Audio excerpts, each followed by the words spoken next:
Okay, so, yeah.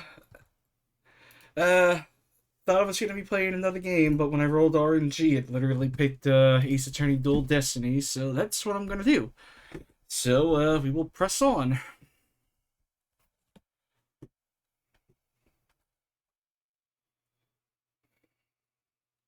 Hmm.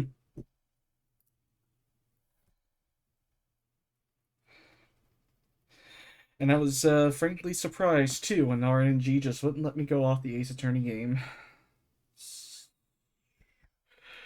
Alright, here we go. Let's see what's gonna boot up.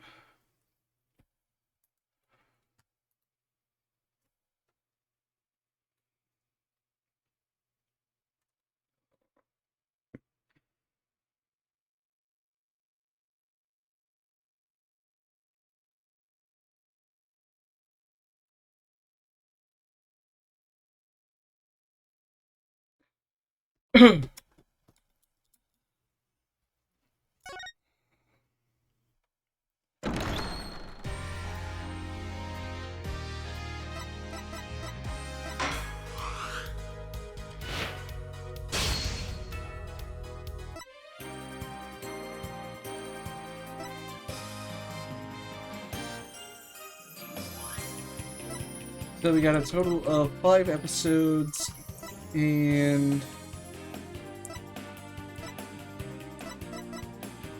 the DLC special episode. Here we go.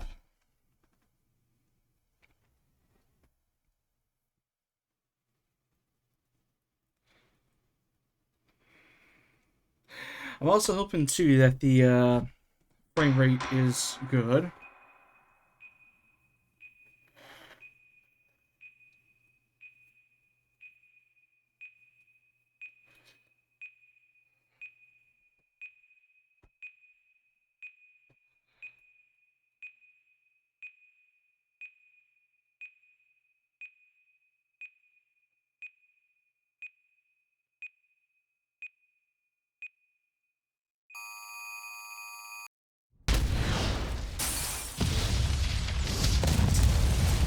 Hmm.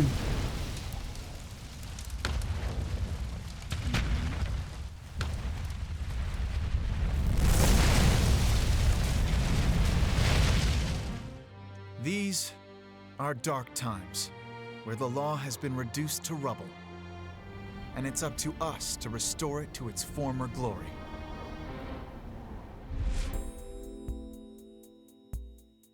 Yeah, I know what you mean. It looks like your target finally decided to make a move.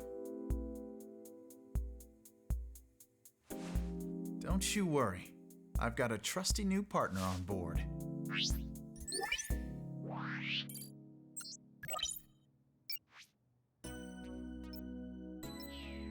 Oh, how I wish I had something like this. Ready to go? You bet! Let's do this!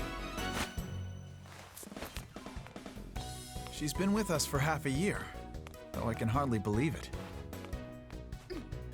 Anyway, her power will be our greatest weapon.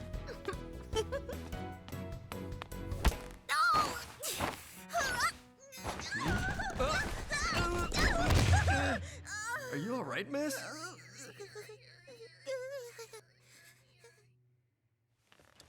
Yeah, it's for this very reason I returned. Time to bring it to an end.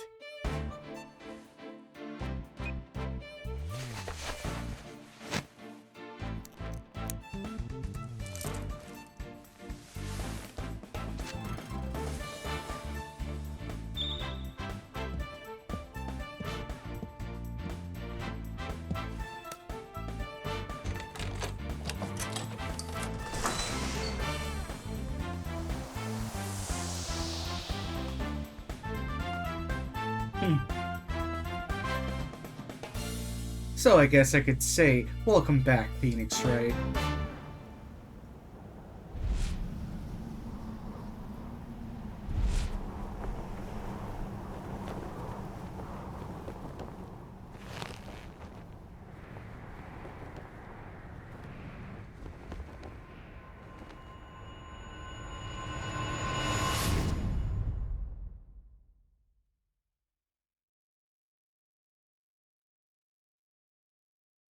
Episode 1, Turnabout Countdown.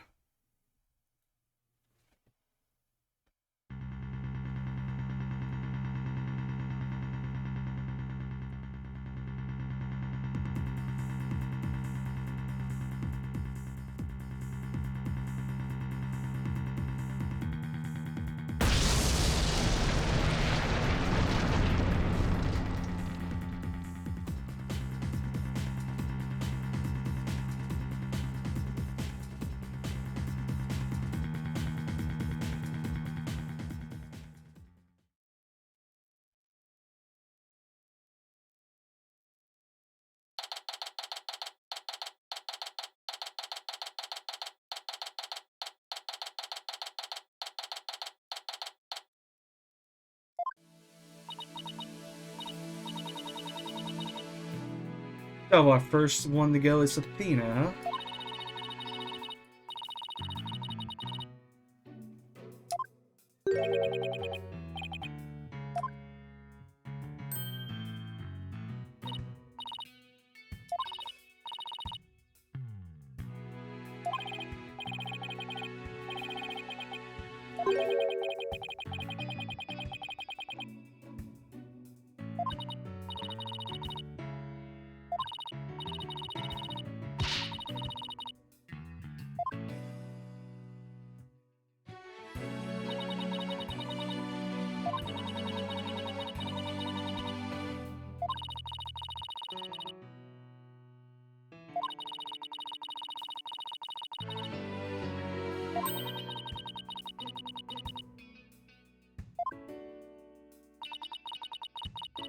And I just also noticed too, there's nothing at the court record, not yet.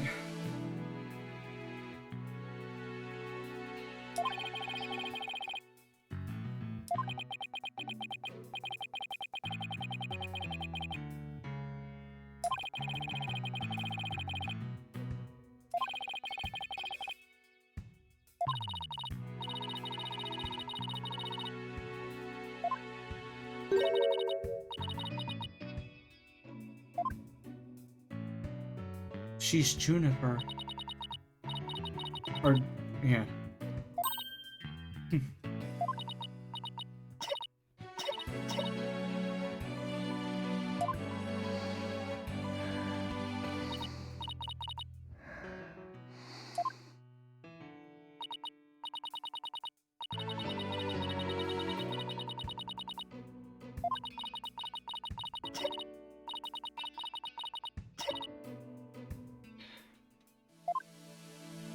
Kind of makes you wonder why exactly, or what makes people think that she's the one who sewed this bomb.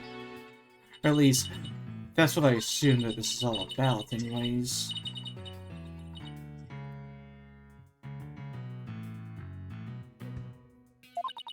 Juniper Woods.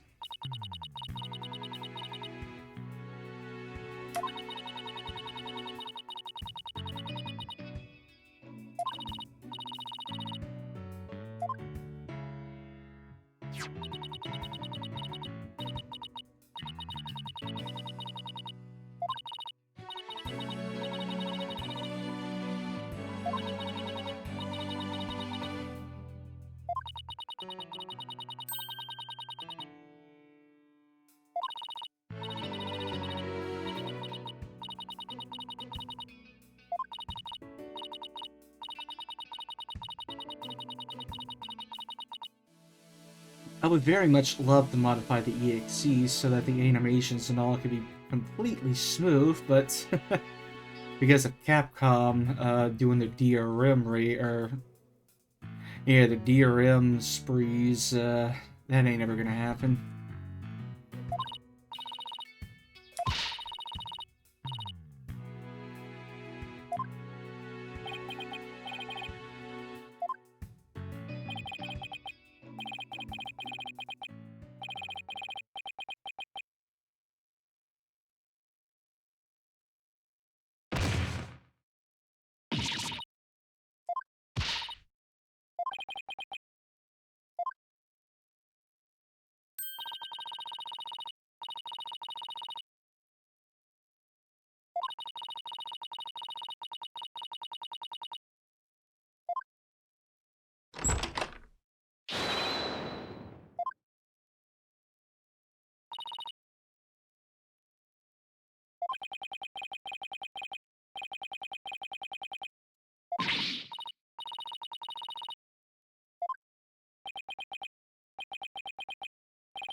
My name is Athena Sykes. I'm still just a newbie, but I'm a lawyer. This is only the second time I've taken the lead in a defense case. It'll be the first time I stand up there alone, though. But I have to do this. And I'm definitely not about to let anything happen or bad happen to Junie.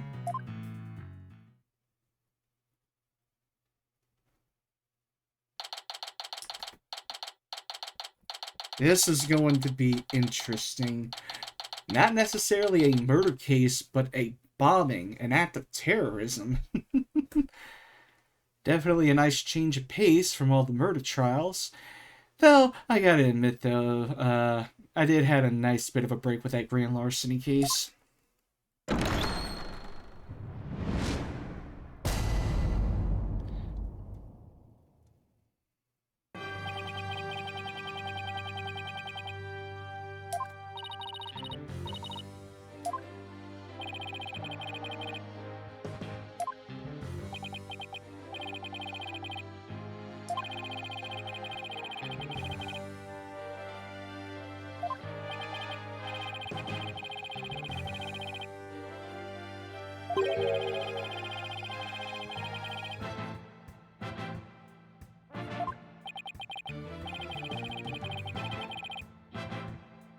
One second, please. Let me look something up.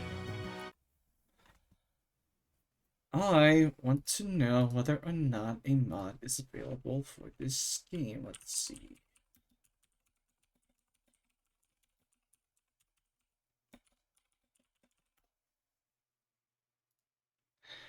Yeah, because everything seems locked at 60 frames per second.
I guess not. Alright, never mind. We'll be moving on.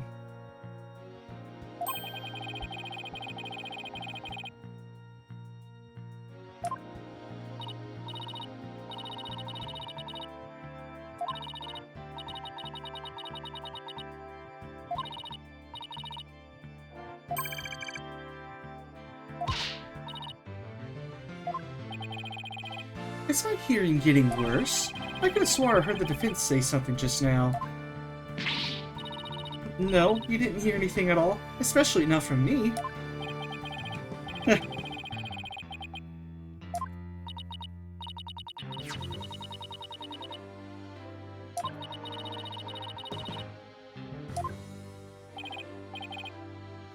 Well then, if that's the case, then it's a clear contradiction to what you just stated. A contradiction? You just stated that you said nothing. However, that device of yours says what you're thinking. Then you indeed said I was... what was it? Elegance at work? Actually, it was arrogant jerk. At any rate, what does it matter if it's a red monkey or a yellow monkey facing me? No fresh out of law school rookie can defend this witness.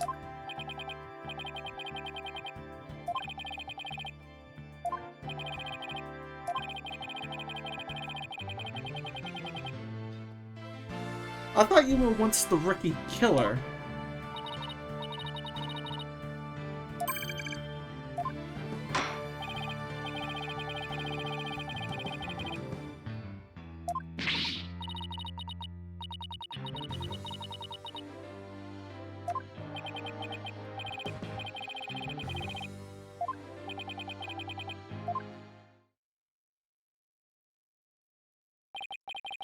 Now then, the incident occurred yesterday here at this very courthouse in courtroom, number 4.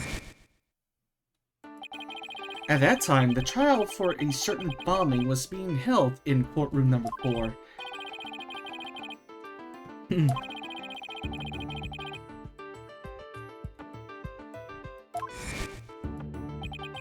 A bomb that was being presented as evidence suddenly went off during the trial.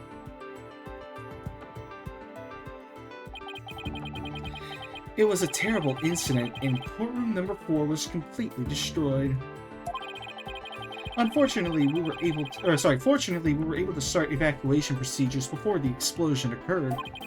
Just a few seconds more, and it would have turned into a horrific loss of human life.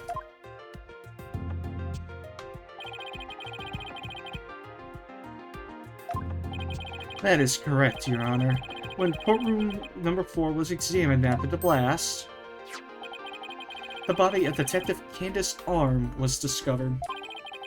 She was to take the stand as a witness later in the trial.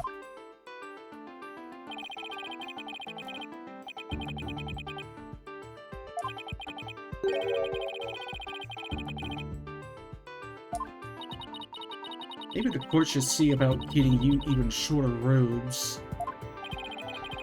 The victim's body was found near the entrance to the courtroom. I suspect she stayed until the very end to help guide the others out safely. Your Honor, allow me to submit as evidence the victim's autopsy report and details about the bomb.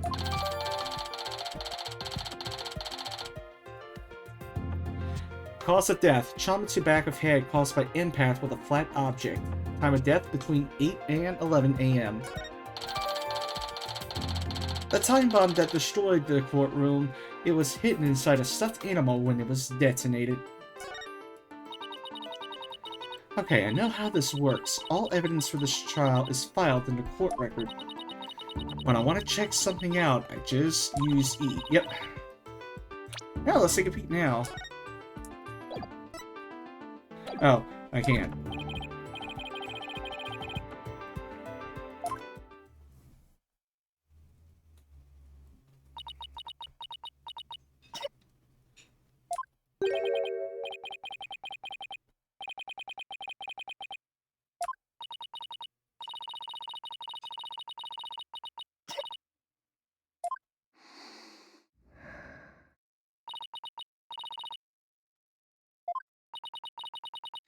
Judy's really giving it her all. I better make sure I do the same.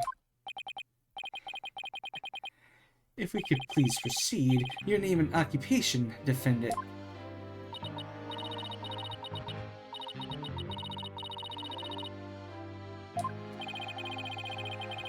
Miss Woods, can you confirm you were in the courthouse on the day in question?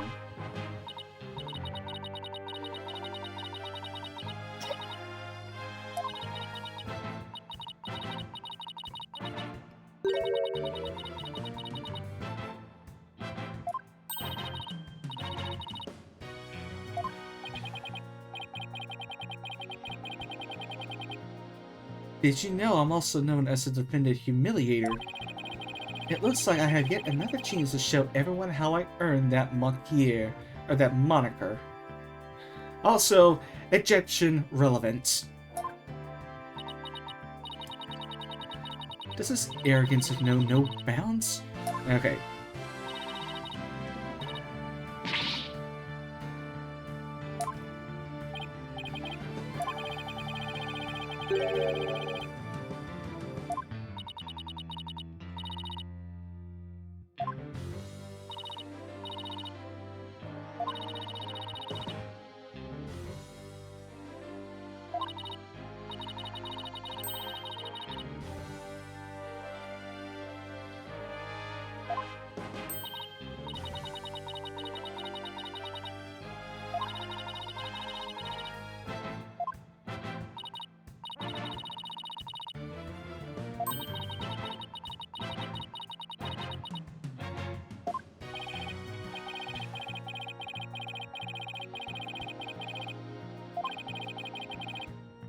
Objection!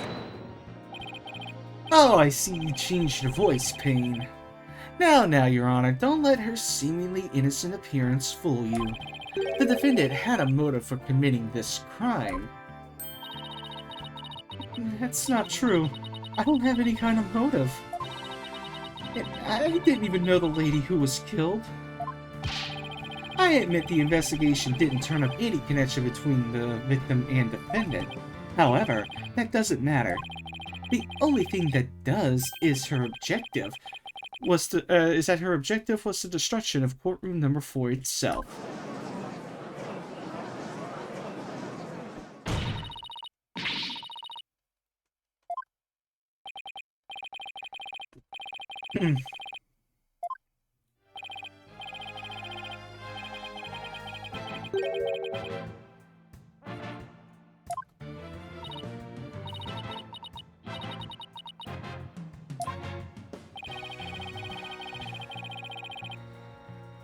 Objection!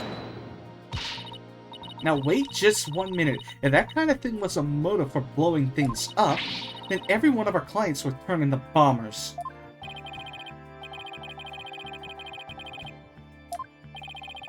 I concede the accused isn't the only one who might bear resentment against the courts, but Miss Woods is the only person who could have committed this crime. Why? Because we have found some decisive evidence that proves the defendant's guilt. Decisive, huh? I'll believe it when I see it. It involves a very unique aspect of the bomb itself, Your Honor. And what exactly is so unique about it? Why don't we have Miss Sykes answer that question? Me? I notice that you appear to be very nervous. And, well, gentleman that I am, I'd like to offer you the chance to gain some confidence with such an easy question. Could he be any more condescending? Really, what a thoroughly unpleasant man. L is for loser. What did it just say? Nothing, not a single thing. Now, let's see. What was I supposed to do at a time like this? Oh, I know. The court record. The information I need is somewhere in the court record. Alright, Miss Sykes, let's hear your answer. What was unique about the bomb that blew up the courtroom? Was it because it was...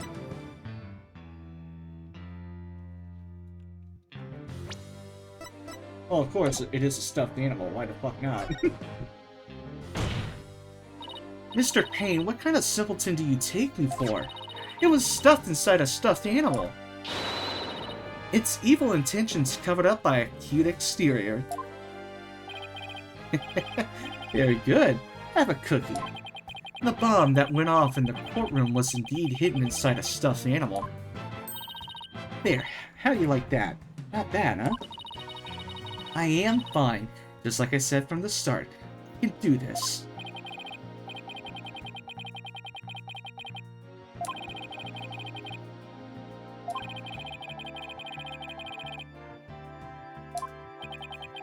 The answer to that question lies in another piece of evidence, which I have here.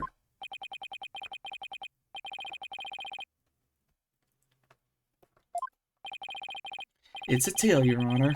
The tale of a poor victim of the explosion.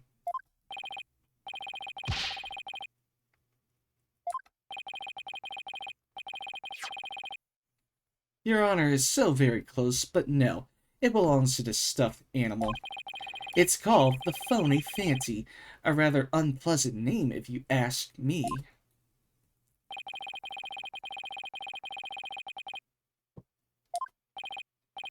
Exactly. His motto is, phony evidence is just trumped up. That's so wrong on so many levels. The Phony Fancy's tail is made of vinyl cloth, and we found something very interesting on its surface. The defendant's fingerprints. The Phony Fancy provided the prosecution with all the evidence we needed. It clearly proves that the accused handled the bomb.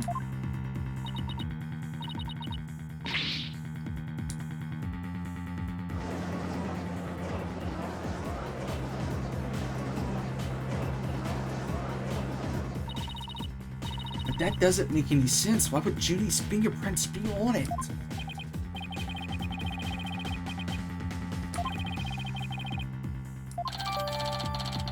A piece of the stuffed animal that the bomb was inserted into, the defendant's fingerprints were found on it.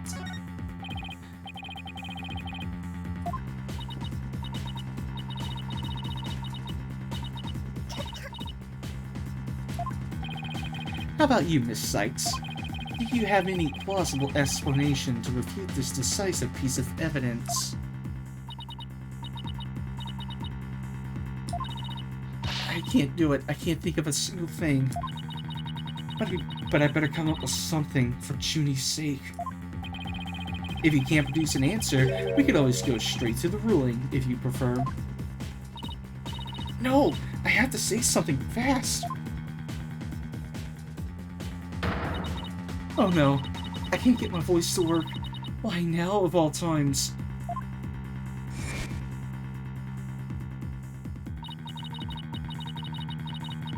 I thought I overcame this already. Maybe I'm still not ready to stand in court.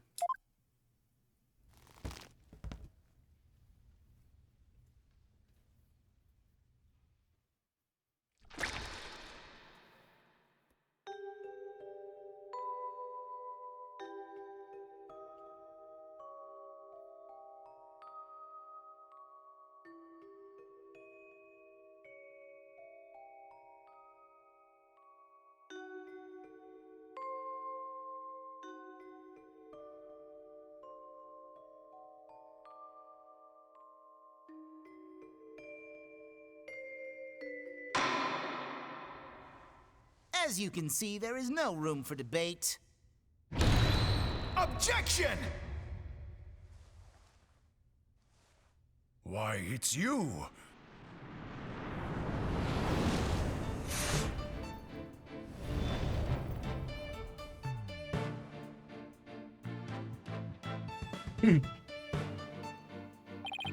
Sorry it took me so long to get here, Athena. Apollo explained the whole thing to me over the phone. He asked me to come help you out in this place. Thanks for coming. I hate to admit it, but I was having a real rough time on my own. Oh, I don't know, I think we were doing just fine, all things considered. And you hung in there, giving me enough time to get here. Now, let's turn things around. You got it, boss.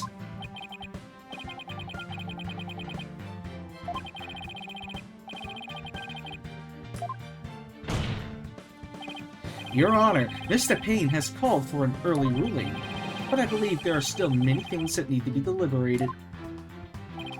How did Miss Woods' fingerprints wind up on the stuffed animal tail? How was the bomb even detonated? Until these questions are answered, I assert it's impossible for a fair ruling to be made.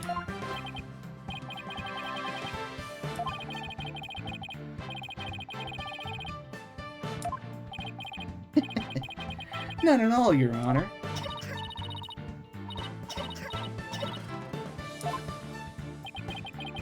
Miss Woods really looked like she's having a hard time. Junie's really struggling, Mr. Wright. I get the sense she's afraid of the courtroom itself. Because of yesterday? Yeah, it was understandably very traumatic for her. Poor thing. And here she is, back at the courthouse again, being so brave. I'd like to make a request, Your Honor. If at all possible, I'd like to have Miss Woods rest in the lobby.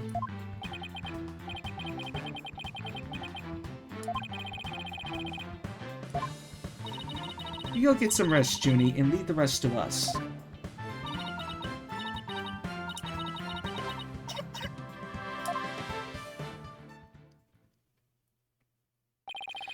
Phoenix Wright. I've been looking forward to meeting you. It's been a while, Mr. Payne. You're more clueless than I'd heard. I do believe you mean, how do you do? For I am Gaspin Payne. I am the younger brother of your long-standing rival, Winston Payne. What? Long-standing rival? When are we ever rivals, let alone long-standing? You'll see, Mr. Wright. I will cleanse Winston of the disgrace he met at your hands. Looks like this royal pain is going to be as thoroughly unpleasant as the other. Your Honor, the prosecution would now like to call a decisive witness to the stand. This witness will testify as to how the accused detonated the bomb in the courtroom.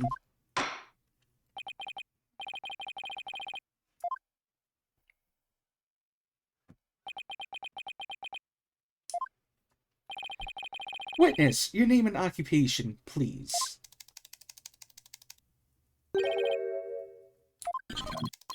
Name, Ted Donate. Occupation, bomb disposal specialist.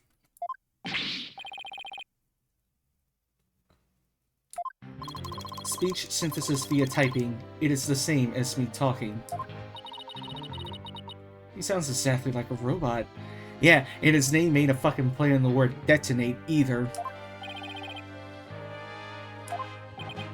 I can. He can! But I do not like to speak. Speaking is inefficient. Energy expenditure, speaking greater than typing. Understand? We've had weirder. Mr. Tenate was in charge of the bomb for that child when, and was there when it went off. Negative. I first met the girl while on this job. Many people are employed by the police. I know only a fraction of them. However, I was shocked when I first discovered the body of the victim. I was the first one on the scene after the explosion. I went there to ensure safety, but I ended up discovering a dead body. So he was the first to discover the body, was he? He is here to testify about the circumstances surrounding the environment, or sorry, the moment of the explosion.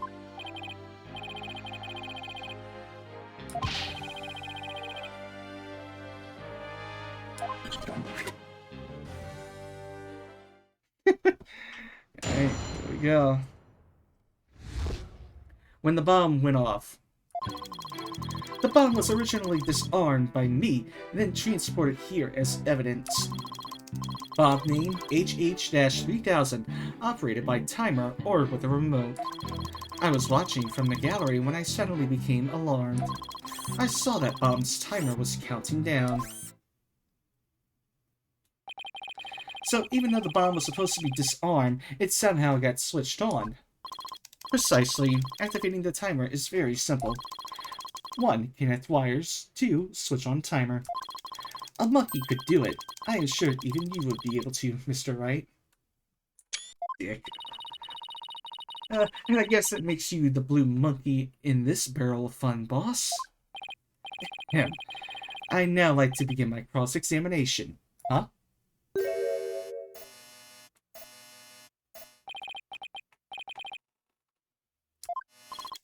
HH-3000, aka a bomb.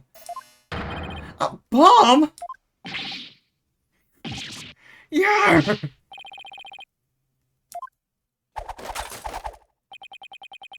Disassembly complete. What the fuck? 5.3 seconds. 0.2 seconds short of my personal best. Are you... This is an exact replica of the HH-3000. It is used to practice disarming bombs. Disarm equals success. Explosion equals failure.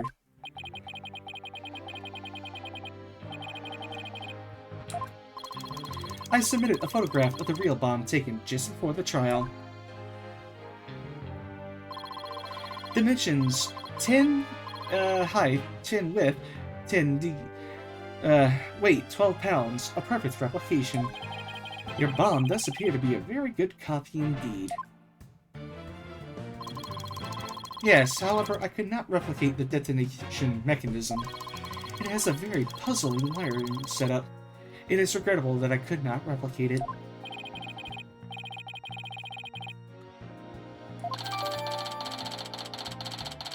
HH-3000 bomb updated in the court record. It was hidden inside a stuffed animal and can be detonated remotely.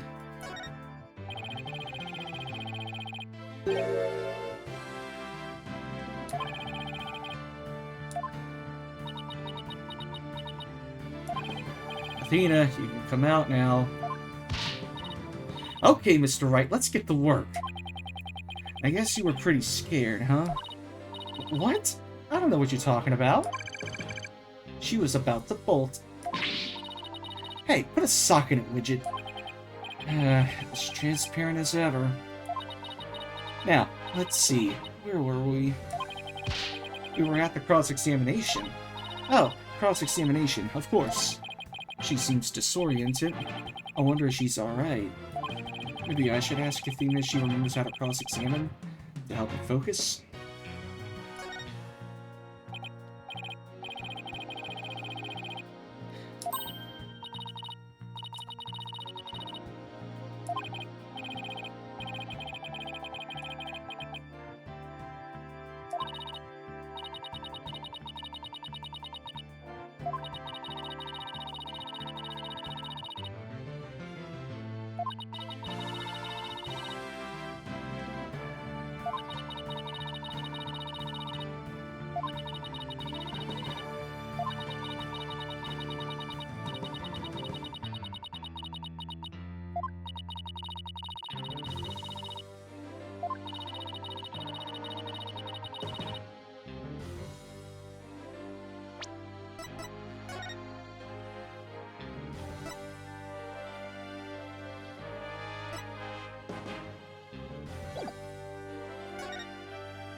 Hold it!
Hold it!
Hold it!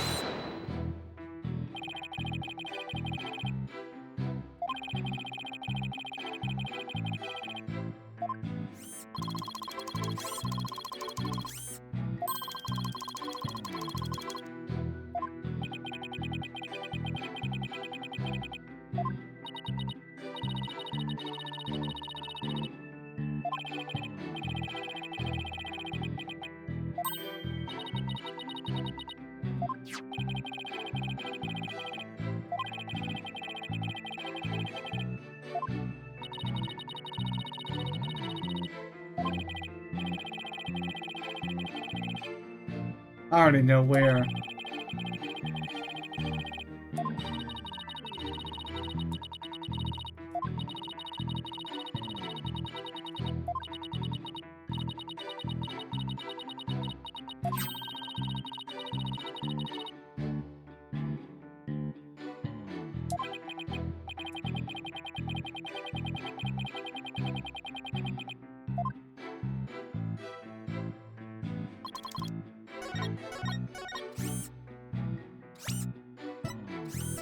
And stop. Objection! So, you say you saw the bomb's countdown, is that right? Of course, I clearly saw it counting down to 0. And I say that you are clearly lying.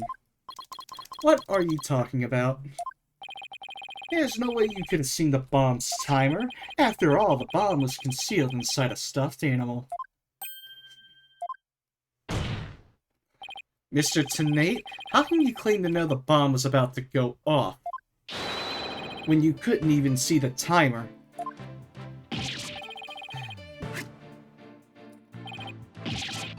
What? No! Yeah, dude, you could not have fucked up that bad first off. Well, Oh, that was great, Mr. Wright. You found a contradiction right off the bat. Always remember, Athena, when you find an inconsistency in a witness's testimony, there's always a reason behind it. It could be a lie, a hidden meaning, a secret. Whatever it is, it's up to us to dig it out. And pointing out every contradiction we find is the best way to do it, right, boss? Now the question is, what can we dig out of Mr. Tenate? Well, let me see. No, there must be some mistake. Oh, yes, of course, I remember now. The sound! I knew because of the sound. When the timer of this type of bomb is switched on, it beeps softly. Beep, beep, beep. It is the sound of the bomb counting down.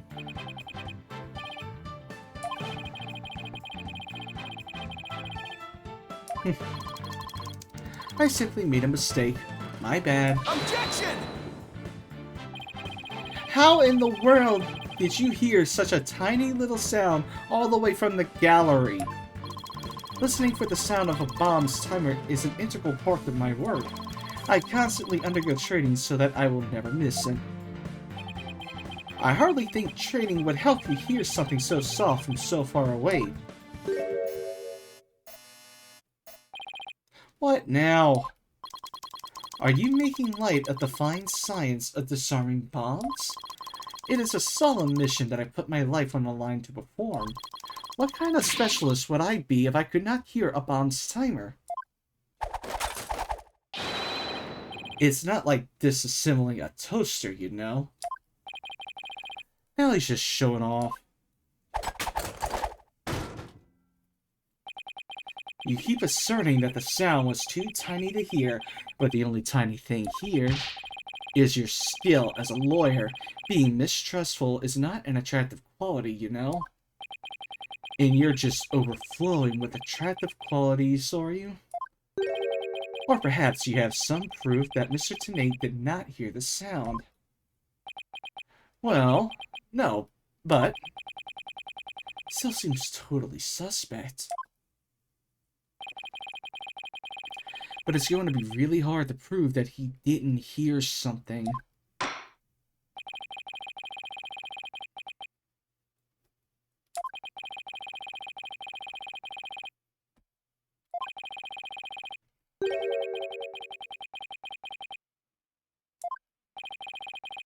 That's simple, Your Honor. Mr. Tenate happened to be there when it happened. He was there when the defendant rearmed the bomb. It happened before the trial started. It was when Detective Arm and I were transporting the bomb.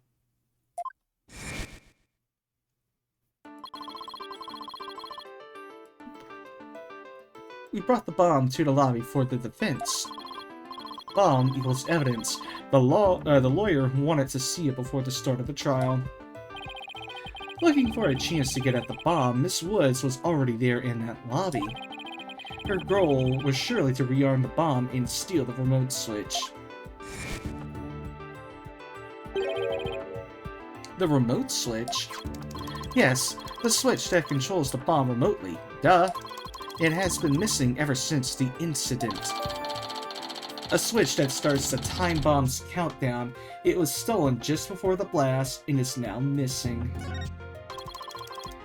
I am partially to blame. I left the bomb and remote on top of the transport case, and they were rearmed and stolen while I was talking with the lawyers. The defendant then used the remote from inside the courtroom to start the timer. Objection! How can you assert so unequivocally that the bomb was rearmed in the lobby? Objection! The bomb was safely secured in the transport case. The only time it was outside of the case was in that lobby. Therefore, that was the one and only opportunity anyone had to meddle with it. Someone other than Mr. Tenate could have opened the case and taken the bomb out. Impossible. The transport case is assigned exclusively to me. Do you see this number here? That is my identification number. And I have the only key that can open the case. The case Tenate and Detective Arm transported the bomb in, Tenate has the key. Nevertheless, Mr. Payne's assertion is nothing more than conjecture. You have no proof it was Miss Woods who stole the remote switch. And by the same token, you have no proof that it wasn't her. But what I do have is a piece of evidence that proves the defendant handled the bomb. Tail! 5 minutes, 24 seconds, 2.3 deciseconds. The defense's advantage lasted a mere 5 minutes. Talk about a rotten hand. As long as they have her fingerprints as their trump card, I'm at a big disadvantage.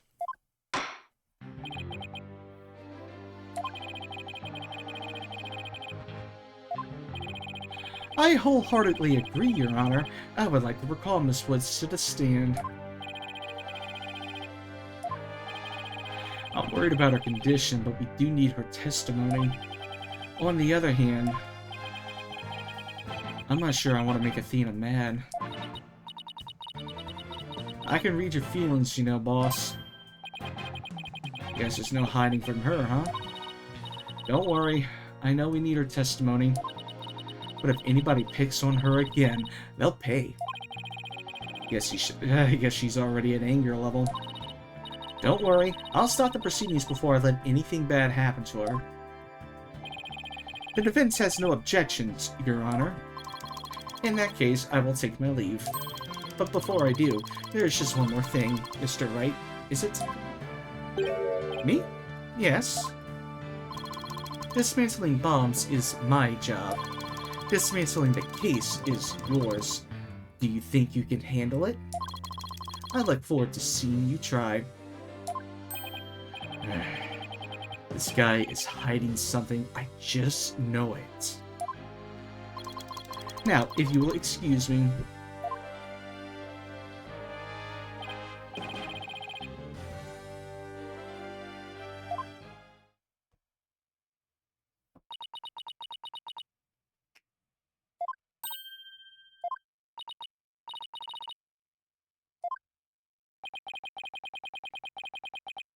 She looks even worse off than before. Don't worry, Junie, we're here for you. Thanks, Rena, and I'll do my best too. You blew up the courtroom because you bear resentment against the courts, correct? Objection, leading. No, of course not. What's that, you say? I can barely hear you. I haven't done anything wrong. The prosecutor's scary. Objection! What an impudent little girl. Stop acting innocent and tell the truth. This is getting ugly. You rearmed the bomb because you wanted to blow up the courthouse. Admit it. That's why you went to the lobby where Mr. Justice was. Isn't that right?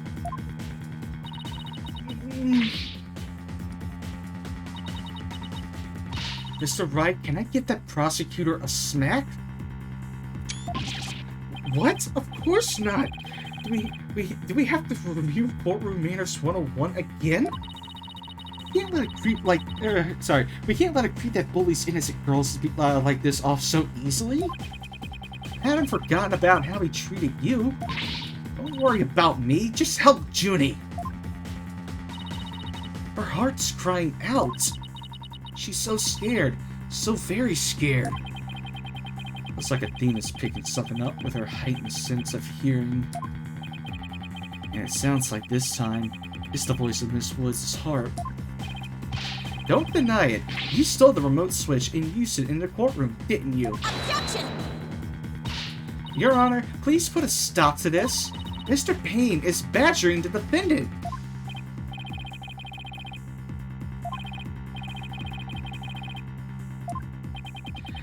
But don't you know, Your Honor, there is no more a gentle man in this world than I. As if a gentleman or even a gentle man would behave like he does.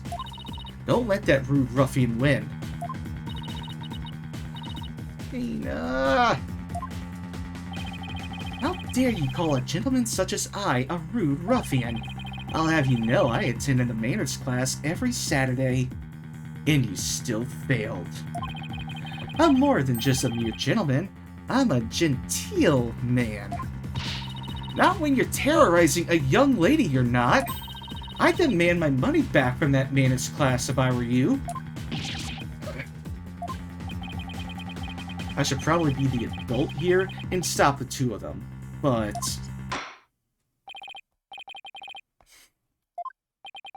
Certainly, Your Honor. No further questions. Let's move on to the defendant's testimony. Mr. Woods, please share with the court what you were doing when the bomb went off.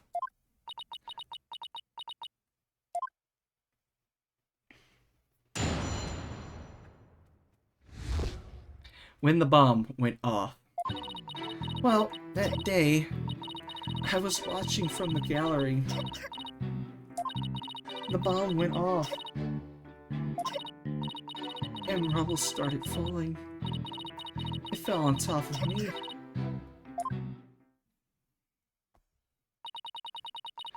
Junie's clearly in pain, being forced to recall the bombing like this. She can't even get her words out. This isn't going to work, so what now? Hey, wait a minute. Even if she can't vocalize what she wants to say, we can listen to what's inside her heart. Yes, now that's the perfect time to use Athena's power. You can hear it, can't you, Athena? The cries in Miss Woods' heart. Yes, and they sound incredibly strained. She's so scared, I think she could collapse at any second.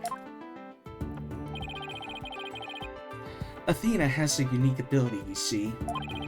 With her finely tuned sense of hearing, she can hear the words of a witness's heart.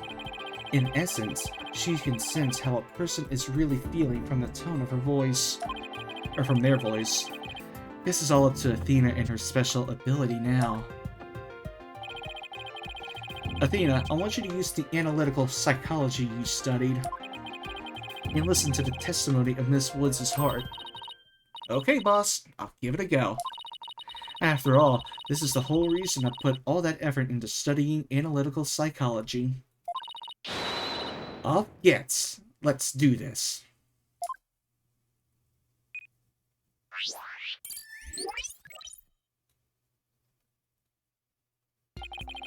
So your holographic thingamabob can show us how Miss Woods is feeling, correct? In a nutshell, yes. The emotions and images that I picked up on just now while listening to a testimony, I can enter all of that into widget and use the mood matrix to analyze them.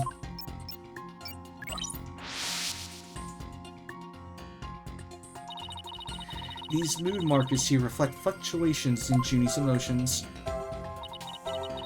When she feels happy or is enjoying the memory, the happy marker will light up. When she feels angry or frustrated, the angry marker will react. When she feels sadness or is frightened by a memory, the sad marker will blink. And when she feels surprised or confused, the surprise marker will let us know. So with your special ability in Widget's Mood Matrix program, we can track how Miss Woods is feeling as she testifies. Talk about the wonders of technology. Yep, now let's give it a shot. I'm picking up on some kind of discord or noise in Junie's heart. See here? This is what the noise looks like in the Mood Matrix. As a result of inconsistencies between her testimony and her feelings. If we can pinpoint these inconsistencies, the noise level should drop. Okay, it's time to listen to Miss Woods' true testimony.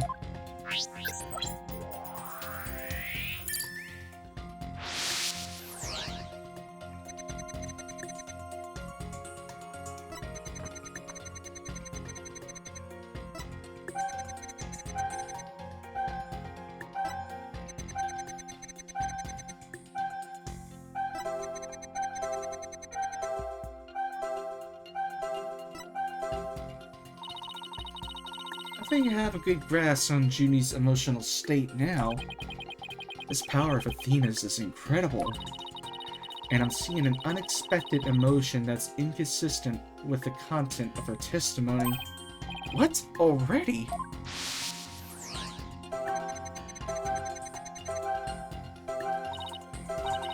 Look at this. When he says, "It fell on top of me," the happy marker is reacting. Well, look at that. That is odd. There must be a reason for this contradictory emotion. We just need to do some digging.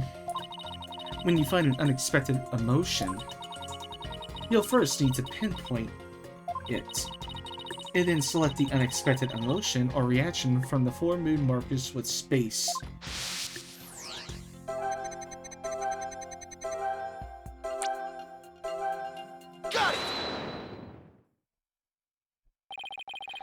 Widget is registering joy when Miss Woods recalls the rubble falling on her. There must be a reason for this unexpected emotion. Miss Woods, as the rubble was falling, there was also something that made you feel happy? What? Mr. Wright, the feeling of happiness is spreading throughout Junie's heart. Keep going on this point, and I bet Junie will start to calm down. Right, let's see what she has to say. Just as I was about to escape the courtroom, the bomb went off. I was so startled, I tripped. And then rubble started falling on top of me. I really thought I was done for.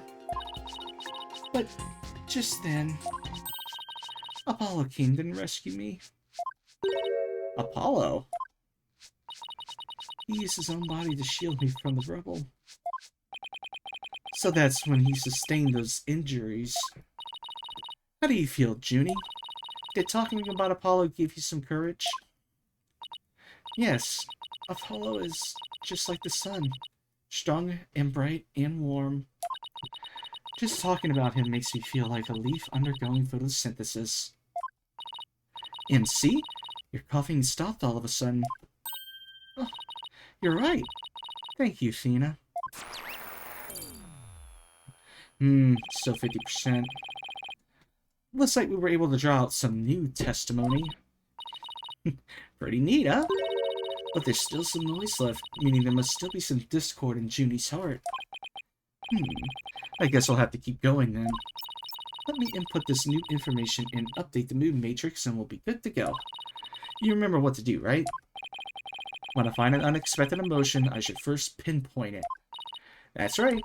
And then you select it from the mood markers with space. If we can find the reason for the discord in her heart, then we should be able to draw out even more new testimony out.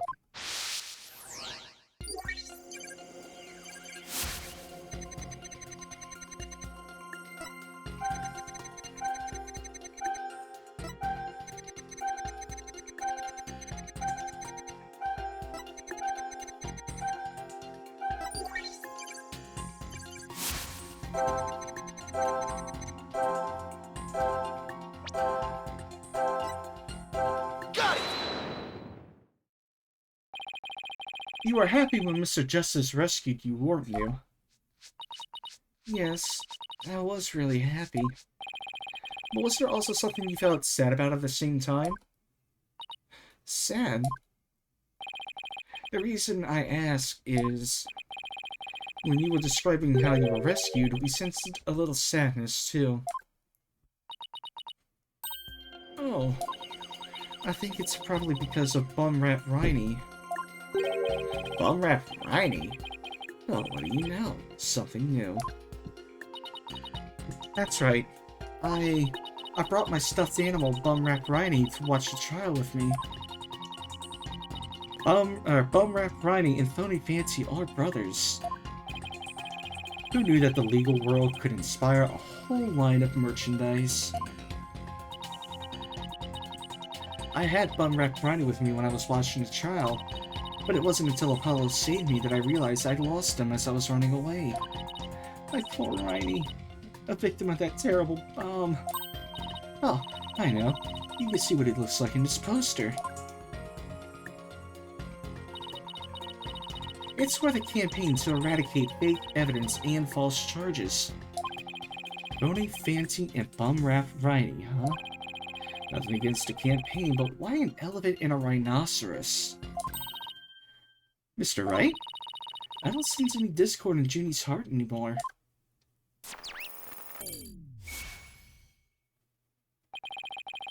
So I guess that means we managed to draw out all of her testimony. That's right. I'll just make an update with the new info and we'll have the whole picture.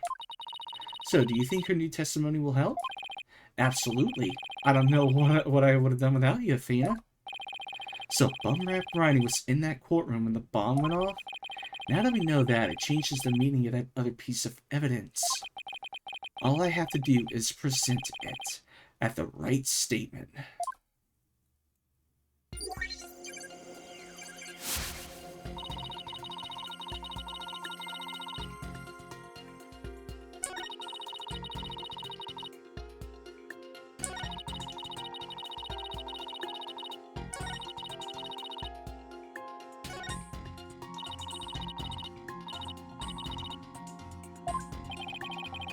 I should focus on the new statements Miss Woods made. The assistance of Bumrap Ronnie should turn things around in our favor. It changes the meaning of a certain piece of evidence we already have. All I have to do is present it at the right statement.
Objection!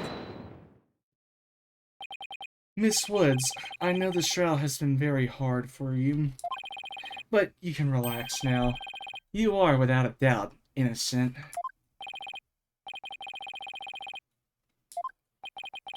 My wild assertion is simply this. The two stuffed animals were mixed up. The tail the defendant's fingerprints found on, wasn't that a phony Fanty? It was the tail of her gallery companion, Bumrap Riney.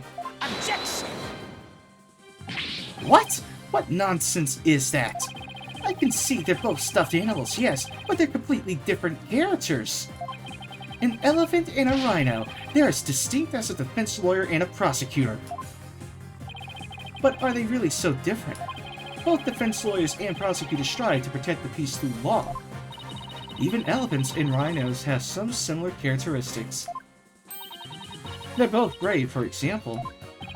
Anyway, this poster is all I need to prove my assertion to be true. If I may direct the courtroom's attention here, you'll clearly see how the two got mixed up. Take that!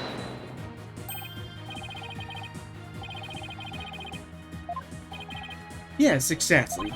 The two stuffed animals are based on entirely different animals. But the design of their tails is exactly the same.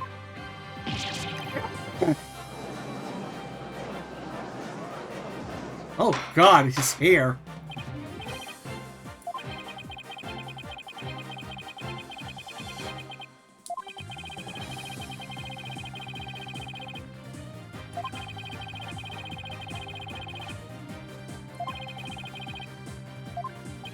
Oh, yes, of course, Your Honor. Let me look at the record again.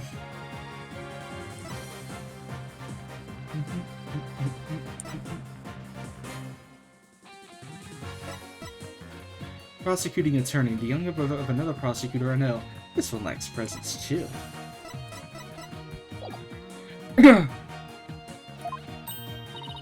Oh, that was great, Mr. Wright. You turned things right around.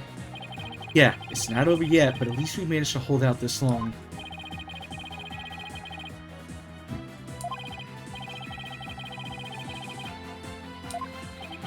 Yes, Your Honor.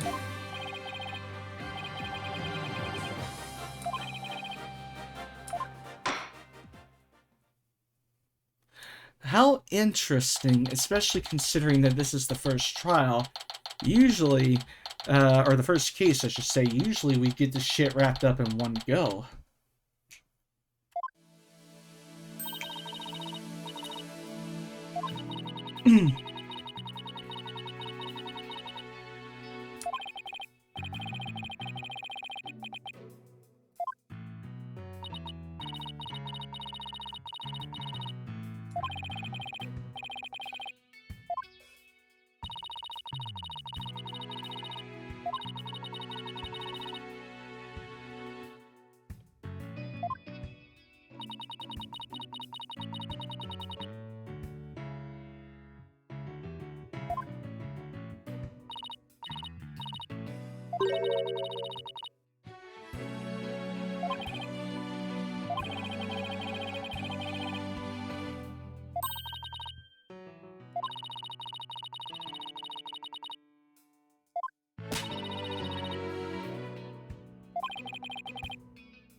Where are you, Apollo?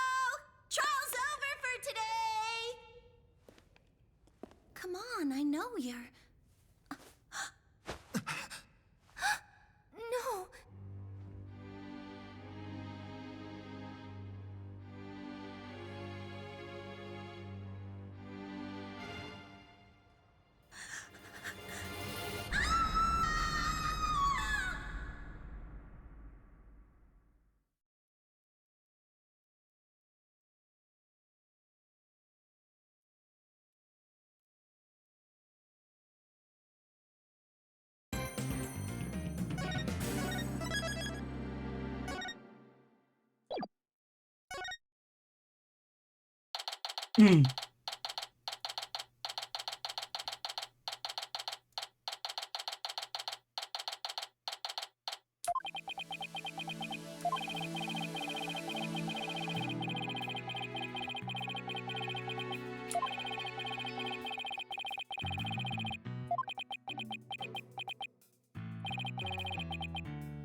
With everything that happened with Apollo, I didn't have time for a proper investigation. I can't let that stop me, though. I have to get this right, for Miss Wood's sake, and Apollo's too.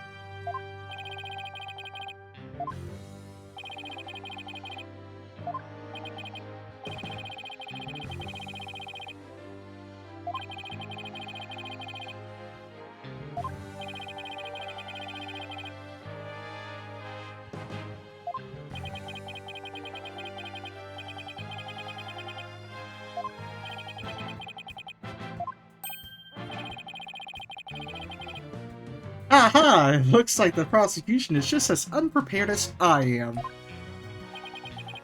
There is a separate matter, however, that I would like to bring up during this trial. A separate matter, you say? And what might that be? I assume you are aware that another incident occurred during yesterday's trial? I'm speaking, of course, of the assault on Mr. Justice in the ruins of courtroom number 4.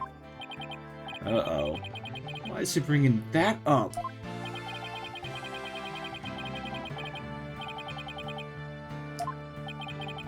At the time of the attack, Mr. Justice was not alone. He was with the defendant, Miss Juniper Woods. He isn't going where I think he's going with this, is he? The prosecution wishes to indict Miss Woods on the charge of Mr. Justice's assault.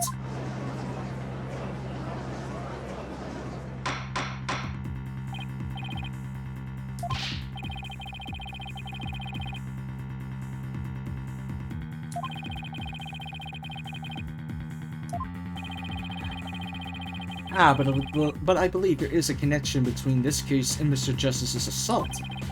Please take a moment to consider these facts. Both events occurred in courtroom number 4. This is the location in courtroom number 4 where the unconscious Mr. Justice was discovered. As you can see, it's quite close to where Detective Arm's body was found. A diagram of courtroom as it was when Apollo was discovered after assault. The question is, why did the culprit feel the need to maliciously attack Mr. Justice?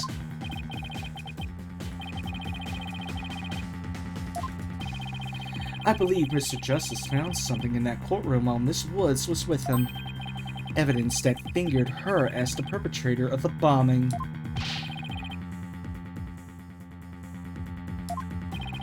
Precisely. And so I surmise that the defendant picked up a piece of the rubble and hit Mr. Justice on the back of the head in order to silence him. Objection! Junie would never do such a thing. She was devastated when we found Apollo hurt like that.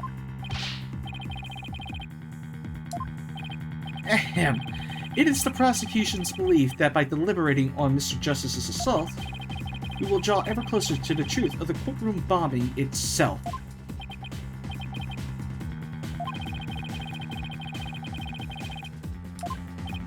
What? Why do you listen to Mr. Toupee over there? Although, considering our conversation yesterday...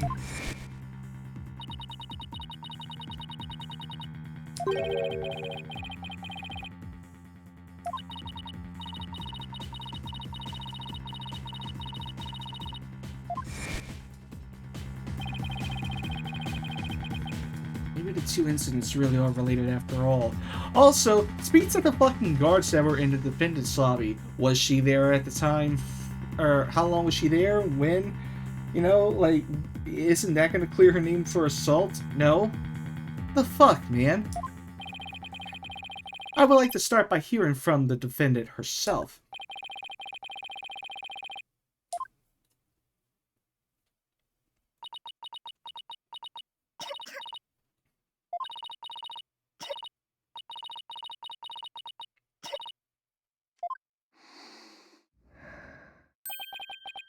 Miss Woods. Guess she's still really upset about Apollo. Miss Woods, you went to the ruins of courtroom number 4 with Mr. Justice, did you not? Yes, I did. Good, good. If you would, then please testify about what happened to the court.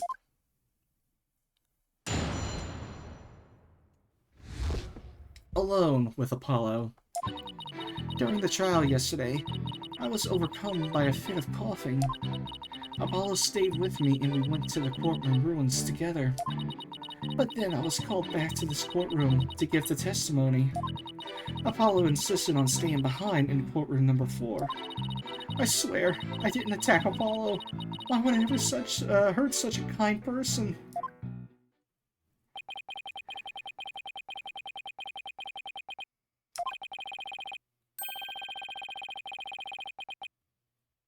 Oh yeah, at least his cords of steel or something of note. He may look a little imp at times, but Apollo can really be nice too. I hope she didn't hurt her wrist backhanding that one, but one has to wonder, why did Mr. Justice stay behind in the ruins? I think Apollo might have figured something out. Something to do with the courtroom bombing, kind of something, I think.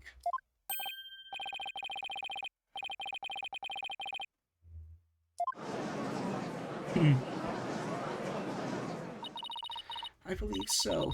He mentioned looking for some evidence when I was called away. Objection! Just as I thought, there is a connection between the two incidents. But the defendant has told a very big lie, Your Honor. When she learned Mr. Justice would be looking for evidence, she attacked him. She attacked him to give herself the chance to destroy that evidence. No, I never... Objection! Miss Woods repaid Mr. Justice's kindness with violence. We found the proof of her foul deed here in the courtroom ruins. What on earth? Do you see it? There in front of Mr. Justice's right hand? Witness the message he left us.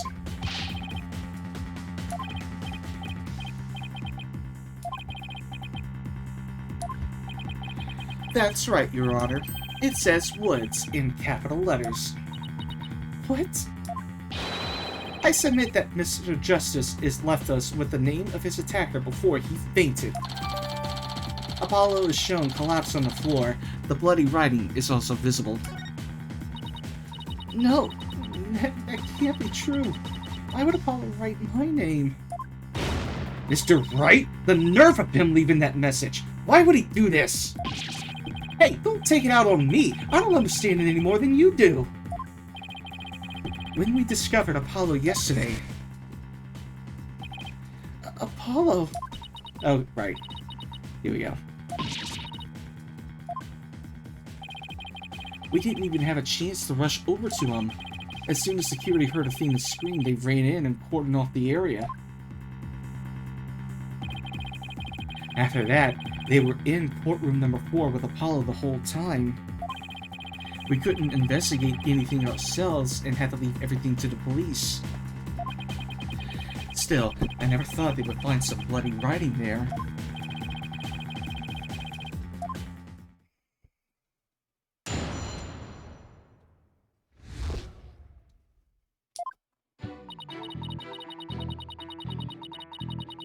Hold it!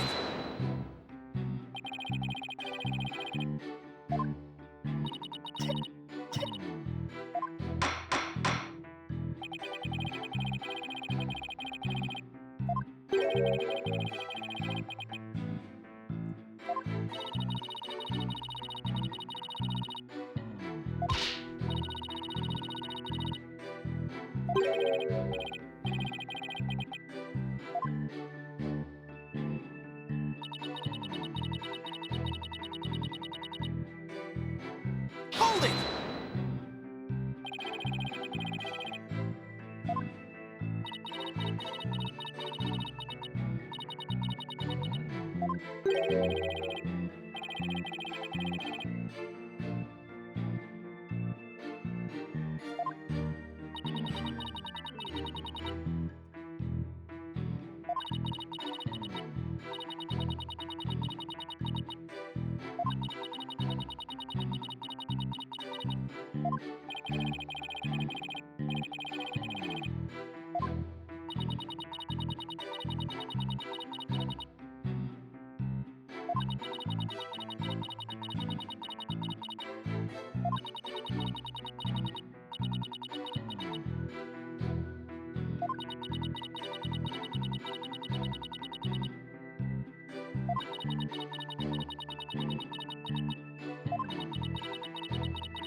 Objection! So, he started his search with the witness stand, you say? That's right. I guess maybe he wanted to start from the furthest point in the room. He was being so brave and strong. But that's odd. Under the circumstances, he shouldn't have been capable of that. But he was, and he still is. He might not look it, but he really is brave and kind, too. No, that's not the part I'm finding fault with. Someone has a crush on Apollo. What you are claiming is something that no one should have been able to do.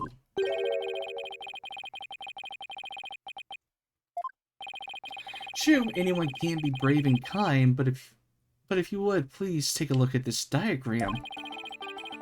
With a courtroom in this state, how is it possible to walk up to the witness's stand? Oh.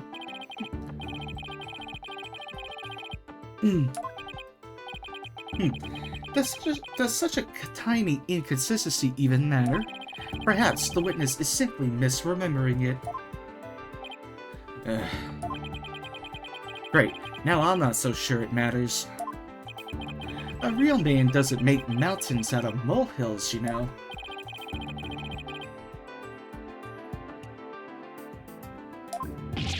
I'd call slander, Your Honor.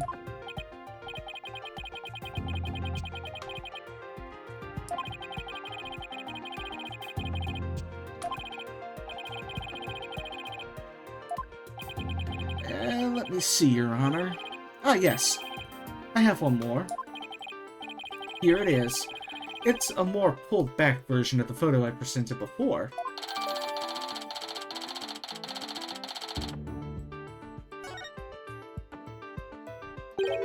Huh? What's that hunk of metal on wheels? Mr. Payne, is the metallic object in that photo Mr. Tenate's bomb transport case? That's right. Is there some problem?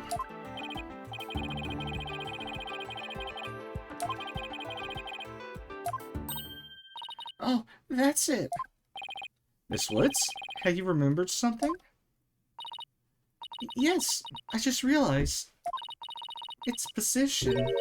It's different from before. Its position. The position of what? The position of that big metal thing. Bomb transport case?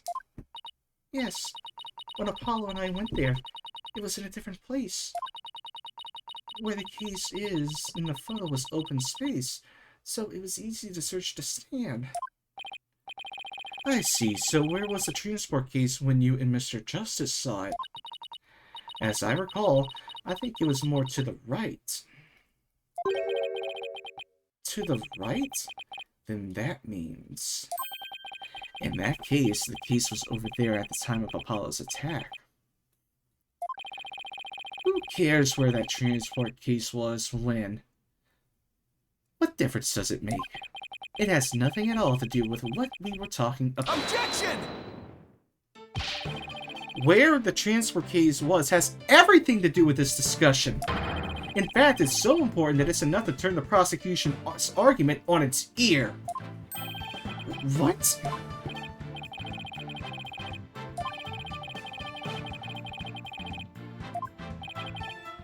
Yes, Your Honor. This diagram represents the crime scene as shown here in the photo, and this is where the transport case was at the time of the assault on Mr. Justice. Alright, I have this. The bomb transport case was here at the time of Apollo's attack. Take that! Your Honor, I assert that this is where the transport case was at the time of the assault. But that's... inconceivable! Miss Woods, this is where the transport case was when you saw it? Yes, that's where it was. Thank you, Miss Woods. I'm sure the court has noted an interesting fact about this position.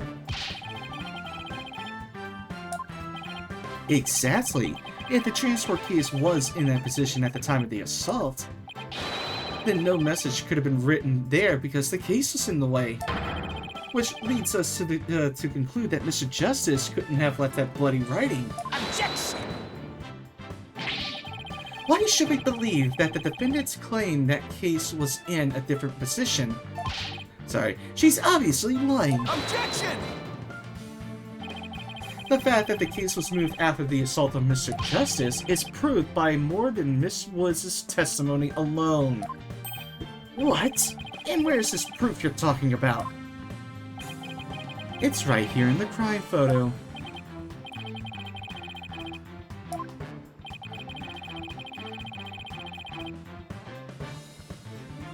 What in this photo indicates that the transport case was moved after the assault?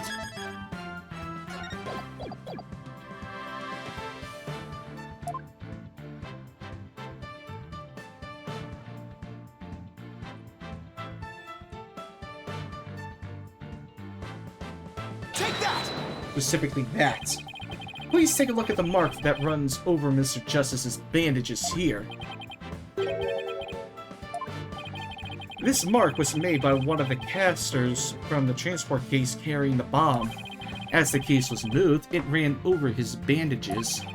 In other words, the transport case was originally to the right of Mr. Justice. Then, after Mr. Justice was assaulted, the transport case was moved. What? Just as Miss Wood said, the case was covering the writing at the time of the assault. Therefore, it was impossible for Mr. Justice to have left that message in blood. No!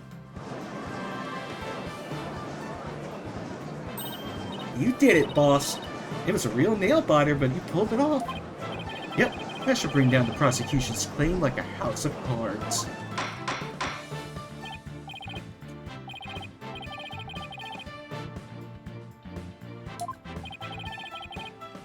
Oh, it was nothing, Your Honor.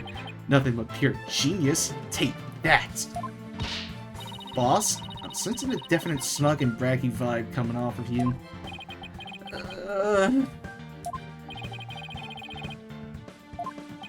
Yes, Your Honor?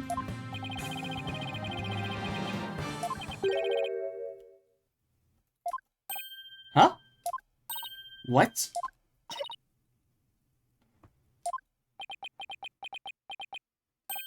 Oh. Well... looks like I should have taken that train of thought through to the last station. Well, well, I've heard a lot about this. So this is Mr. Wright's famous bluffing technique, is it?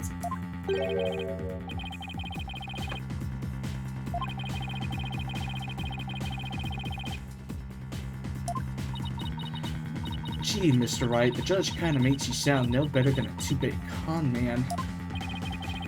You made your argument with such confidence, Mr. Wright. Now, I'd like to hear your answer with just as much confidence. Hey, until the judge asked a question, you didn't catch on either, Buster. What now, boss? I hope you didn't bluff your way into a corner. Think, Phoenix, think. There must be a way through this. I have to dig my way to the truth somehow. Who could have written that message in blood?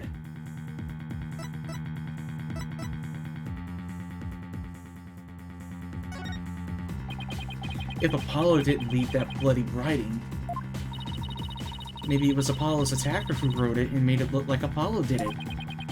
That seems like the most reasonable explanation. But wait a minute, I just realized something, boss. What is it? Look at the amount of blood in the photo. It doesn't look like Apollo bled very much. I wonder if it's even possible to write out Woods with just this much. Hey, you're right. You're thinking Apollo didn't lose that much blood. That might be a factor in why he survived the assault. And since there was so little blood, that pretty much rules out his attacker, huh? I guess so, but if it wasn't his attacker, then who else could have been? Or could it have been?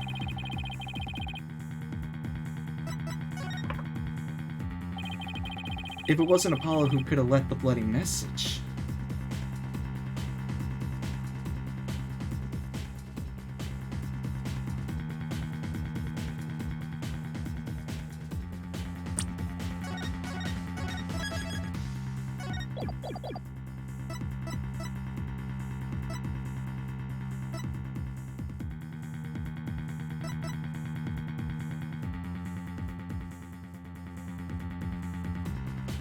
It only could have been Tetonate because of the bomb case being there, and he's the only motherfucker with the key. Take that!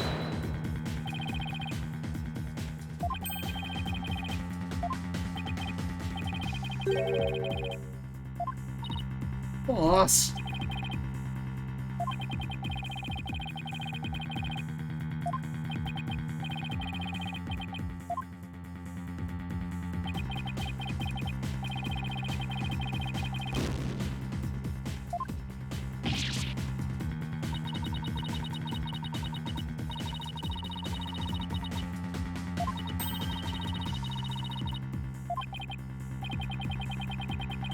It was Woods herself.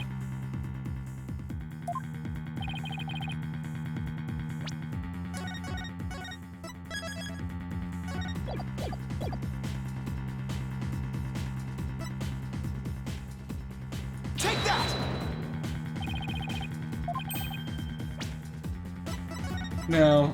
Alright, in that case, because we had just found the body, we got cordoned off.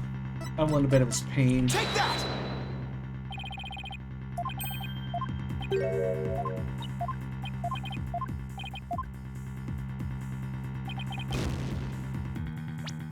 Huh, interesting.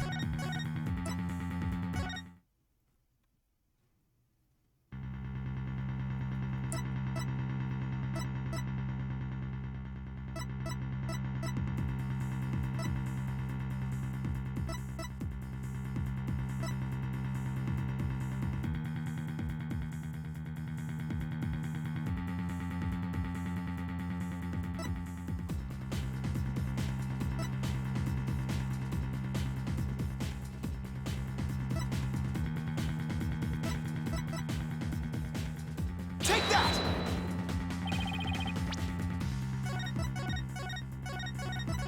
I'm just going down the list, fuck it. Take that! To be honest, I don't actually have any real proof of this. But I've come this far. There's no turning back now. Besides, Apollo, there was one more person who shed blood at this crime's... Oh, that's right.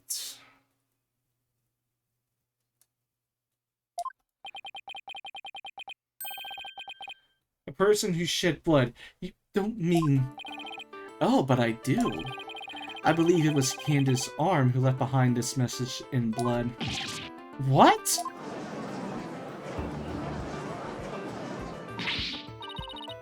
What? Detective Arm? Are you sure you know what you're doing here? No, not really. Objection! What kind of ridiculous assertion is that? If he had said the attacker left the message to throw people off, it might have made sense. At first glance, that would seem to be the most reasonable explanation. However, Apollo didn't shed enough blood to write such an extensive message. Uh-oh.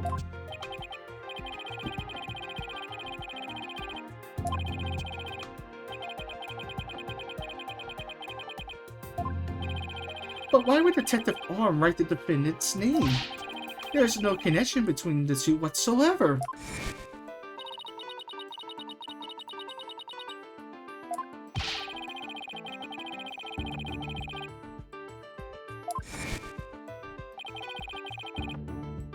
They had never even met each other.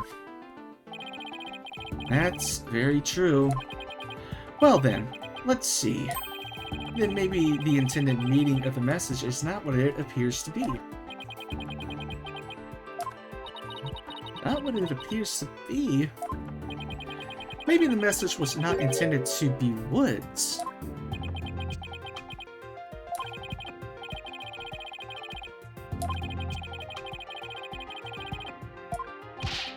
Yes, Your Honor. Or something I pulled out of a wormhole that could turn out to be true, right? Objection! It clearly says Woods, as anyone can plainly see. What other meaning could it possibly have? Objection! But Candace's arm was a detective. Maybe Woods only means something to the police. Like a police scanner code, for example.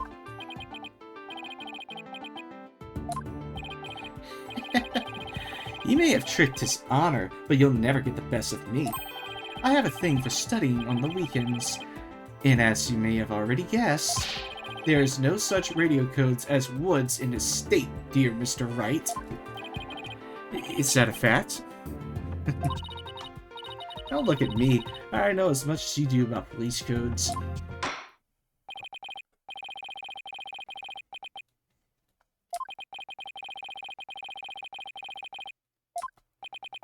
No, please, wait, Your Honor.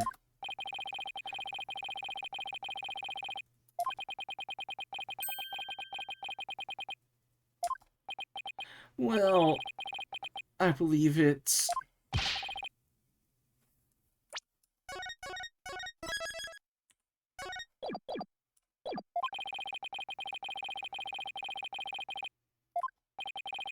I'm in trouble now.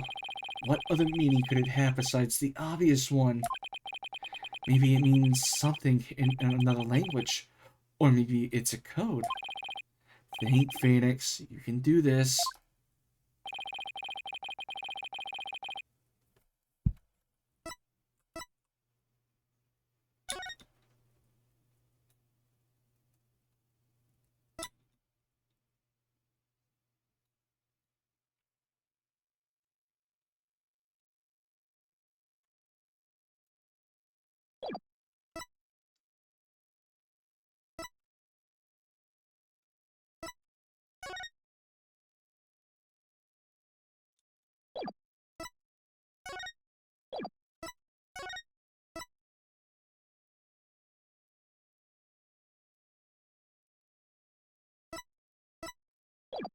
There's more to this.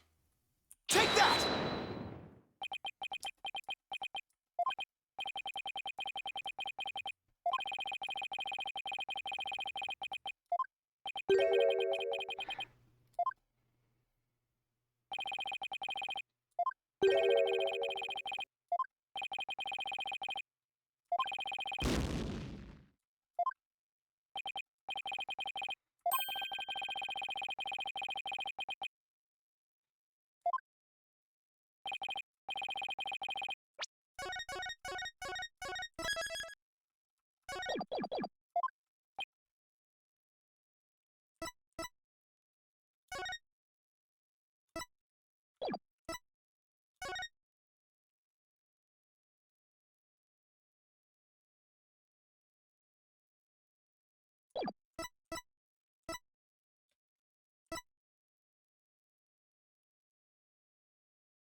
Take that!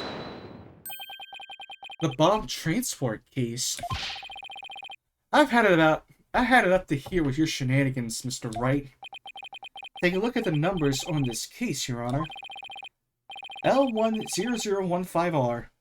Doesn't this string look vaguely familiar?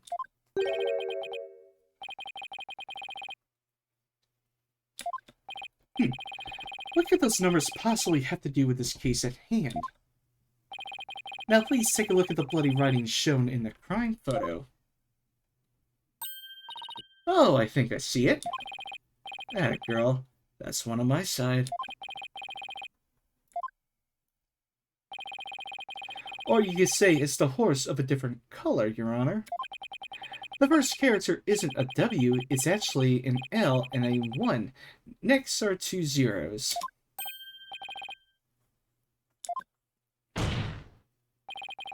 The true meaning behind the bloody writing isn't Miss Woods' name, it's the number engraved on this bomb transport case. Objection!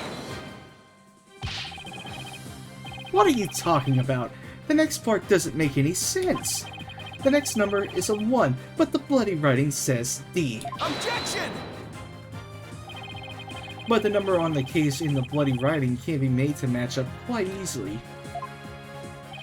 This is how the number on the transport case can be made to match the bloody writing.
Hmm.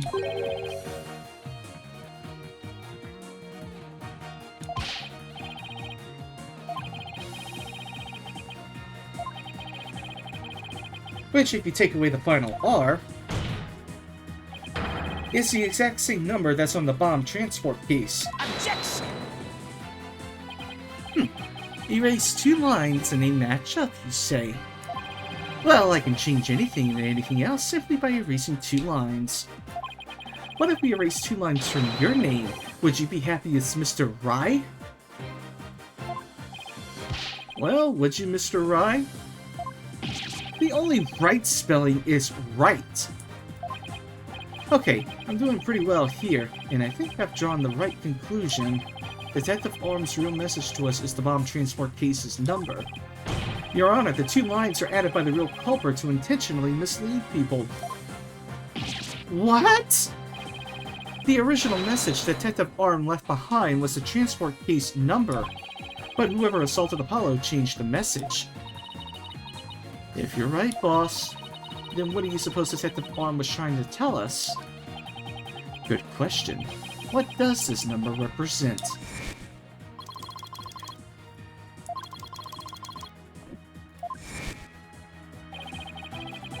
Candace Orm lost her life in the courtroom bombing. Her dying message could only have one purpose. No!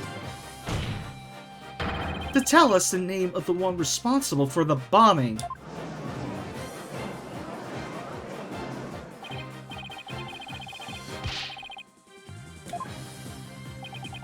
The culprit that the victim was trying to identify is none other than... The defense wishes to indict Mr. Ted Tenate on the charge of the courtroom bombing.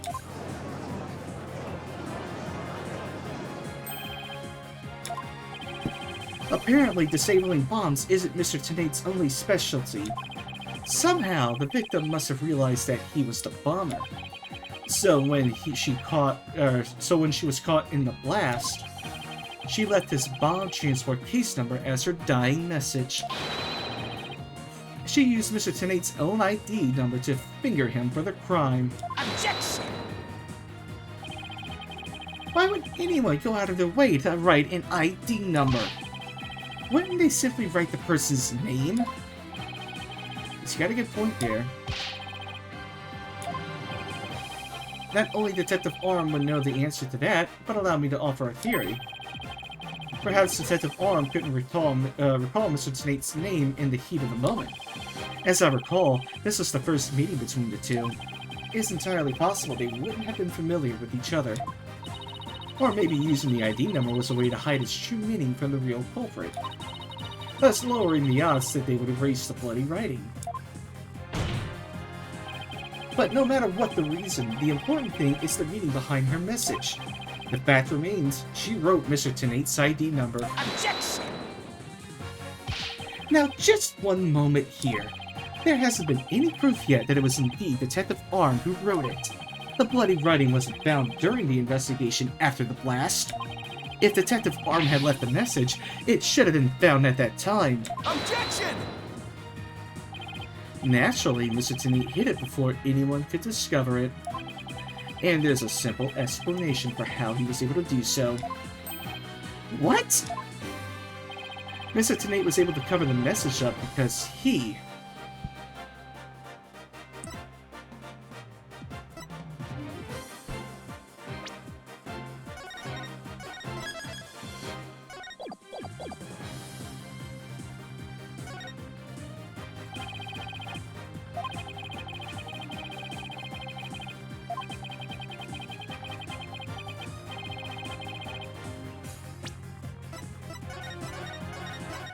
I'm not even going to continue with that.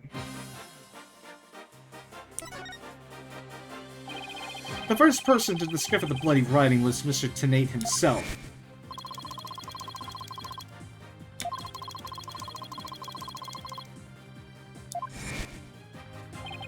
When Mr. Tenate saw that the victim had written his ID number, he used the bomb transport piece to cover up the bloody writing as a stopgap measure. He didn't have enough time to try and scrub away the writing.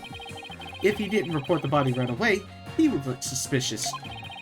So those letters lived on to serve another function, when Mr. Tenate used them in another incident. Exactly. Mr. Tenate hit upon a plan to use the bloody writing for his own purposes. So he didn't clean it away, instead he made it look like Mr. Justice wrote it, by adding 2 lines to the writing that Detective Arm left behind. He changed the meaning of the message. He made it look like Mr. Justice was accusing Miss Woods of the attack. So that means the only person who could have altered the bloody writing was the courtroom bomber, who was the same person that assaulted Mr. Justice. And that person was Ted Tenate. Yeah!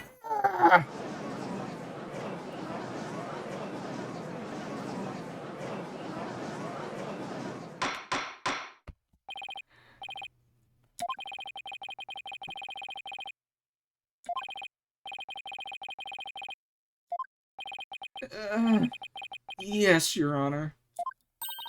That was great, Mr. Wright. Just doing what I do best, which is flying by the seat of my pants.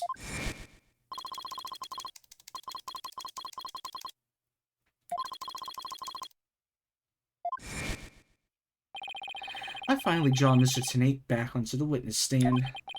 Looks like you'll get your wish, Goggle Man. Now watch me take your lies apart.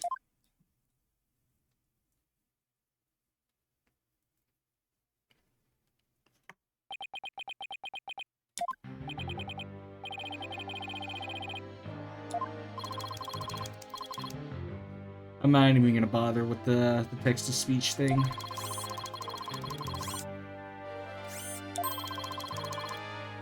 Objection! I wouldn't be laughing if I were you, Mr. Tenate. The message in blood matches your ID number. The same ID number that is there on that bomb transport case.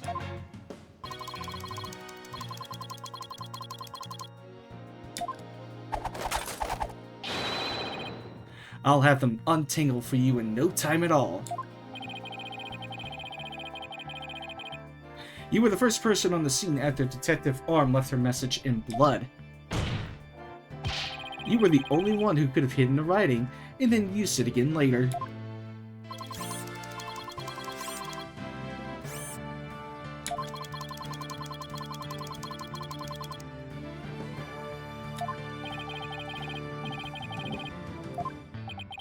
The best way to prove that Detective Arm wrote that message is to... Your Honor, I request that a DNA test be performed on the blood itself. Once we know whose it is, it will be obvious as to who wrote the message.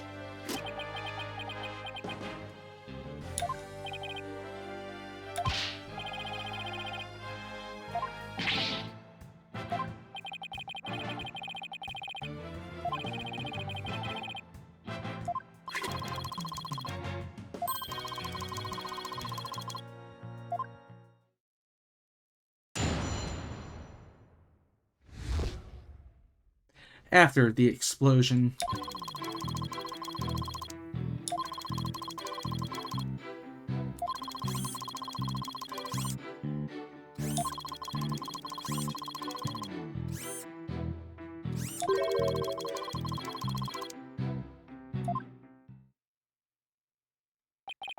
So you're saying that the victim's body was nowhere near where the writing was?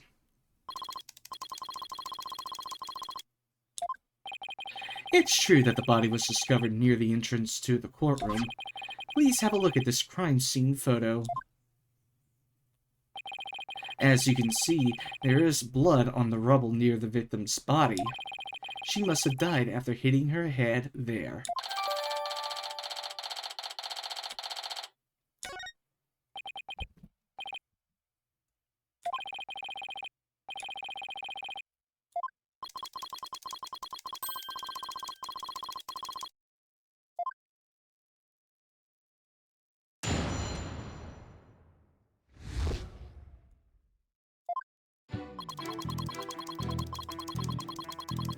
Hold it!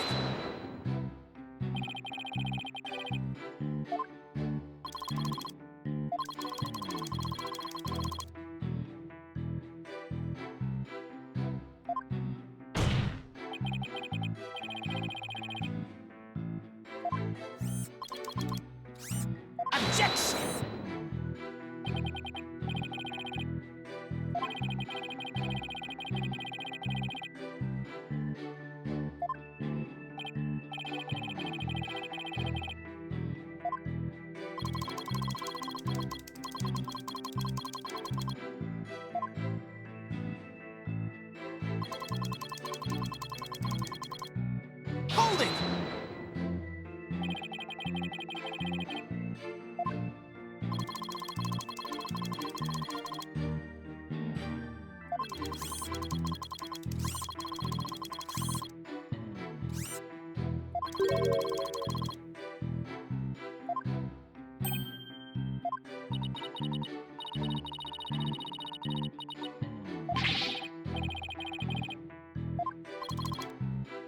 Objection!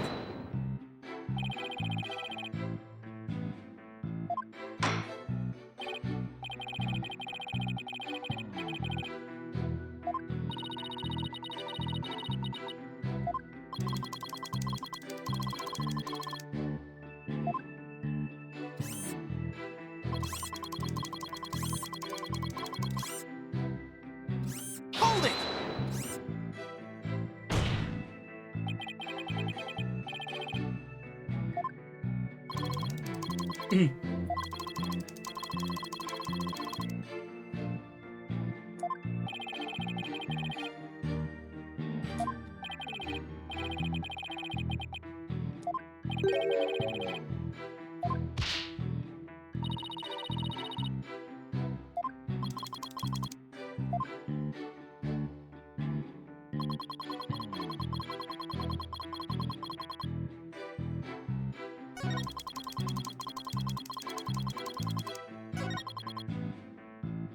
Hold it!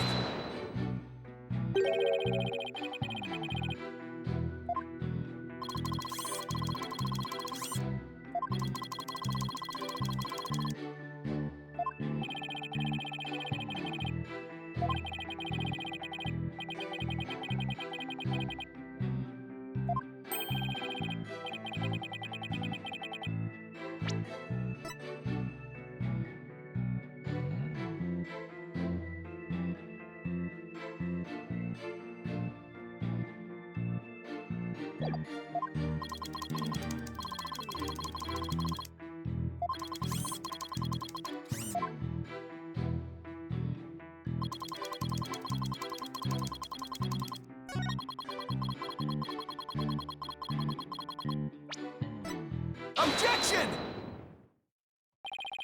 You are a terrible liar, Mr. Tenate.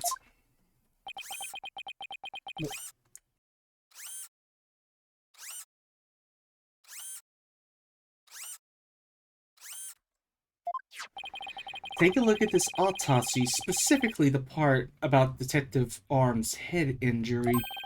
Cause of death, trauma to the back of head caused by an impact with a flat object.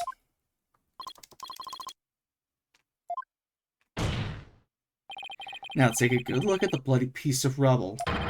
It's sharp and pointed.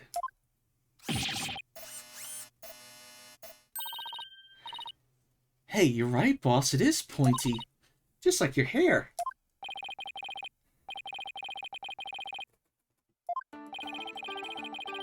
I believe it means the victim did not hit her head on this piece of rubble. The bloodstain you see is just another fabrication. Its purpose was to mislead us into thinking the victim died near the courtroom entrance.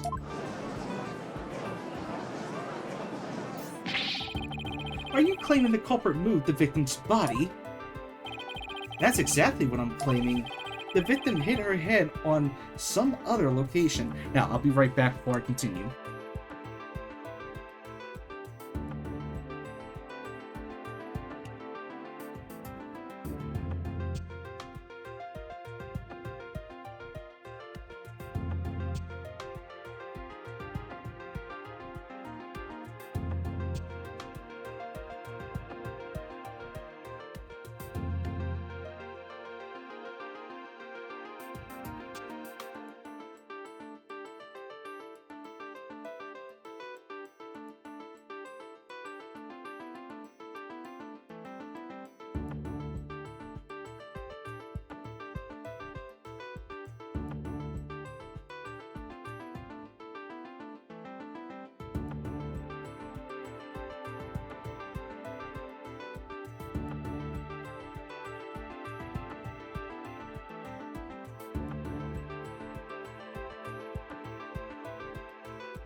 Sorry about that. So, I think what I'm going to do is wrap this first case up, and then I'm going to stop for tonight, because I got things I got to do. Here we go. Most likely on the floor, or some other flat surface.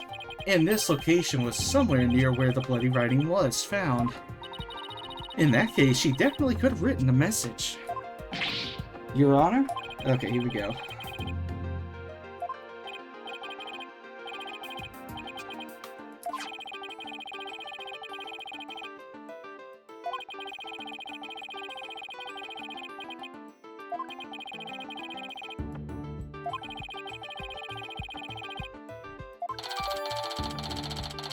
A report that proves that the writing was done in Detective Arm's blood.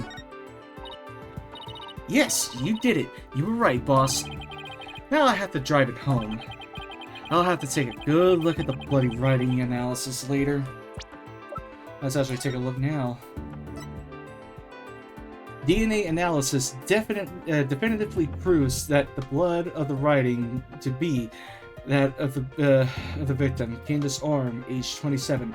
However, the lines that were added later were found to be written in the blood of Apollo Justice, age 23. You sweating over there, boy?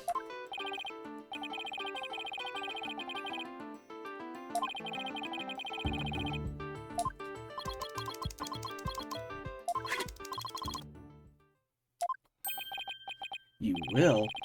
But then why are you so calm?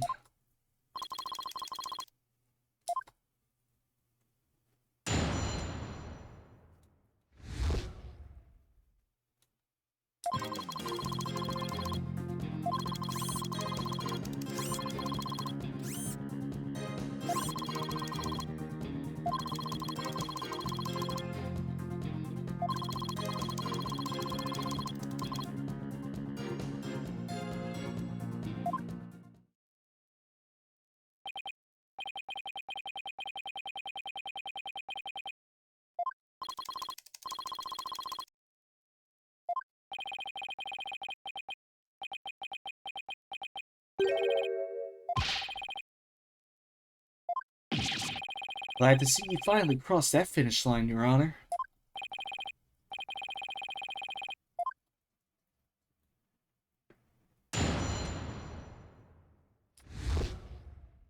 The truth. Hold it!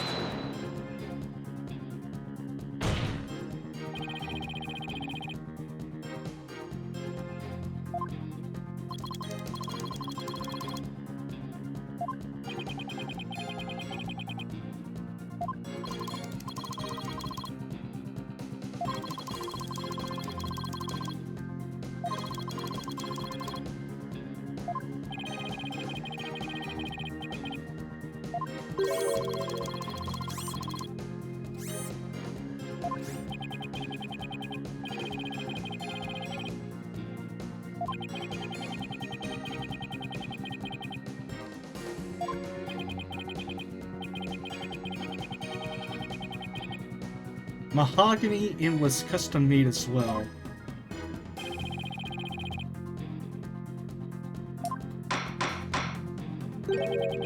Wish I had something to brag about.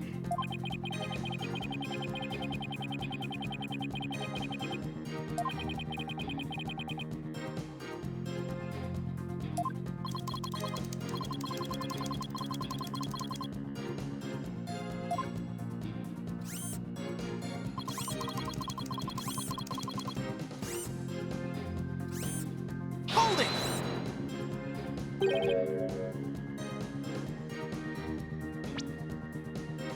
L10015R. L10015R.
Holding!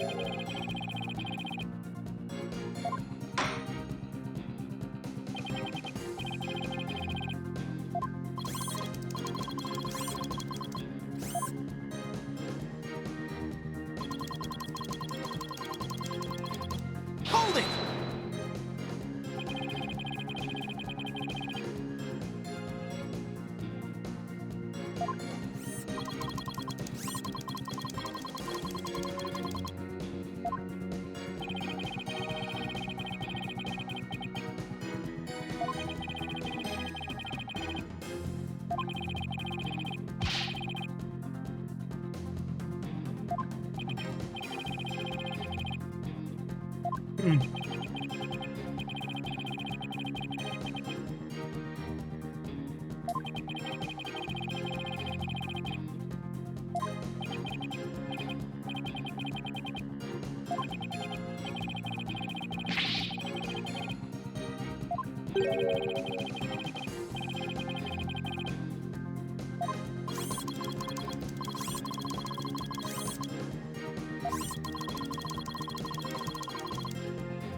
What did Mr. Tenate see when he first discovered the bloody writing?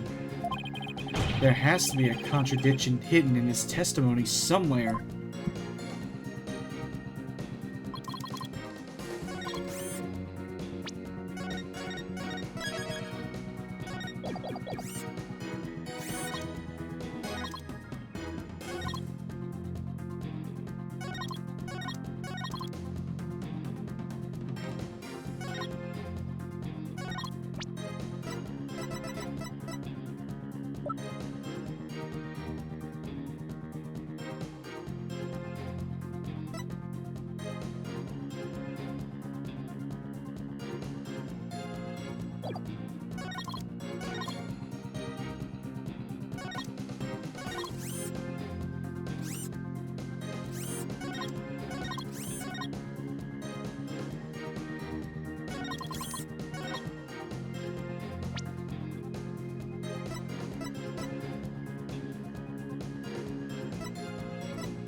Objection!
Objection!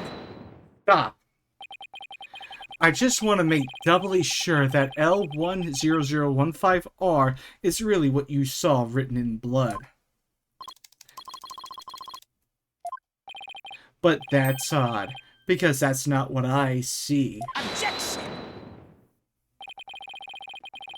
What on earth are you babbling about now? Was it you who claimed that the bloody writing was his ID number in the first place? Take a good look at the photo in the bloody writing analysis. Now tell me, does it really say L10015R? Oh, something is missing, isn't it? And that something is the final R.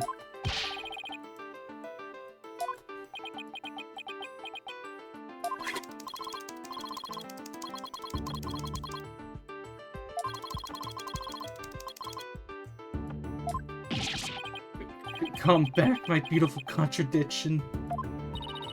Mr. Wright, I'm not so sure it was just a simple slip of the finger. You have something for me, Athena? I sense that he's extremely agitated, almost panicked. He does look pretty flustered.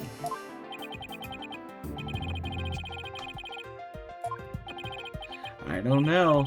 Did he really just make a typo? What about that R? Did Mr. Tenate really see it? Maybe Mr. Tenate really did see the R. But there's no R anywhere in the bloody writing. What's going on here? Huh? Now that I take another good look at the photo, I think maybe... That's it! What is it now, Mr. Wright? Are you trying to imitate Apollo in his cords of steel? I've got it. So that's what happened. A slip of the finger. Is that really all it was? Because I don't think so. I propose that Mr. Tenate really did see the letter R.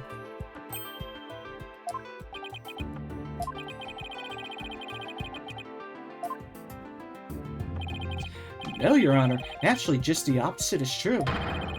The photo shows that Mr. Tenate actually could have seen the R.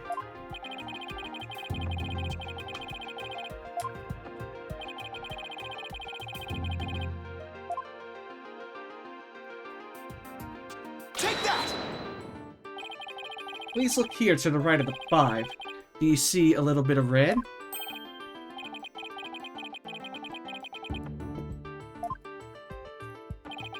That's the R that Mr. Tenate saw. It's true that the witness wears some very, very odd goggles. But that doesn't mean his eyesight is bad, nor his brain power. What part of that little smudge looks like an R to you? Objection! But what Mr. Tenate saw wasn't that little smudge. There was a whole and complete R written there, before the floor was damaged by the explosion.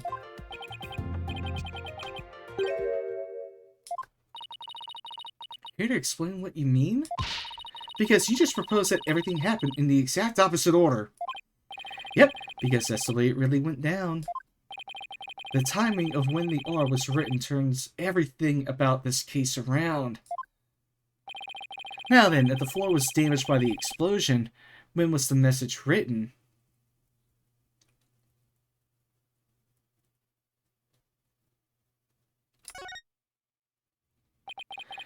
With the bloody message running off the edge of the damaged floor like that, we can only conclude that it was written before the explosion. But that's ridiculous! That's right, it does. In fact, it turns everything upside down. The victim was not killed by the explosion in the courtroom. She was killed before the explosion ever occurred.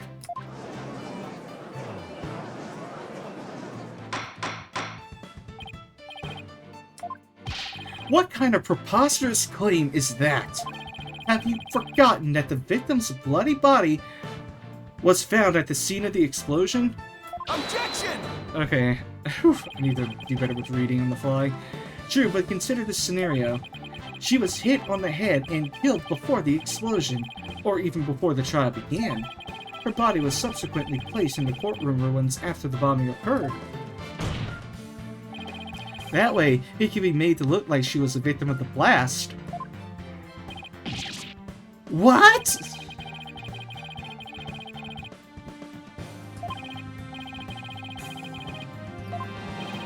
Let's see. According to the police report... here it is. One person saw the victim before the trial.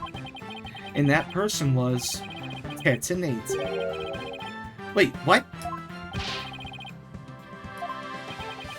That appears to be the case, Your Honor. I would now ask the court to recall something.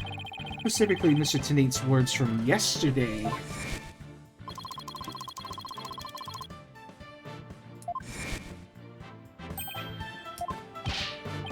Mr. Tennant, just before the trial, you were with the victim. The two of you were together at this scene of the crime, courtroom number 4.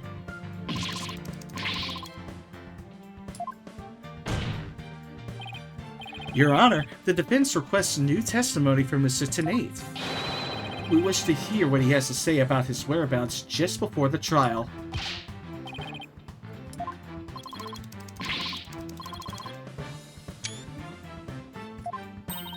He's completely unnerved, Mr. Wright.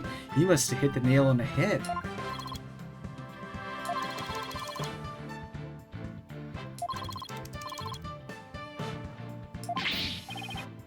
Yeah, blast this thing. I was only in the courtroom with the victim because of our work. I swear I was only transporting the bomb there. Objection!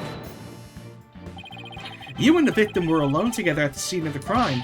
In other words, you certainly had the opportunity to commit murder, did you not? Objection! Tisk. You always leave yourself so open to attacks, Mr. Wright. What now, Mr. Payne? Yes, Mr. Tennant may have had the opportunity to kill Detective Arm, but an important piece of your assertion is missing. What important piece? The murder weapon. What do you claim was used to kill the victim?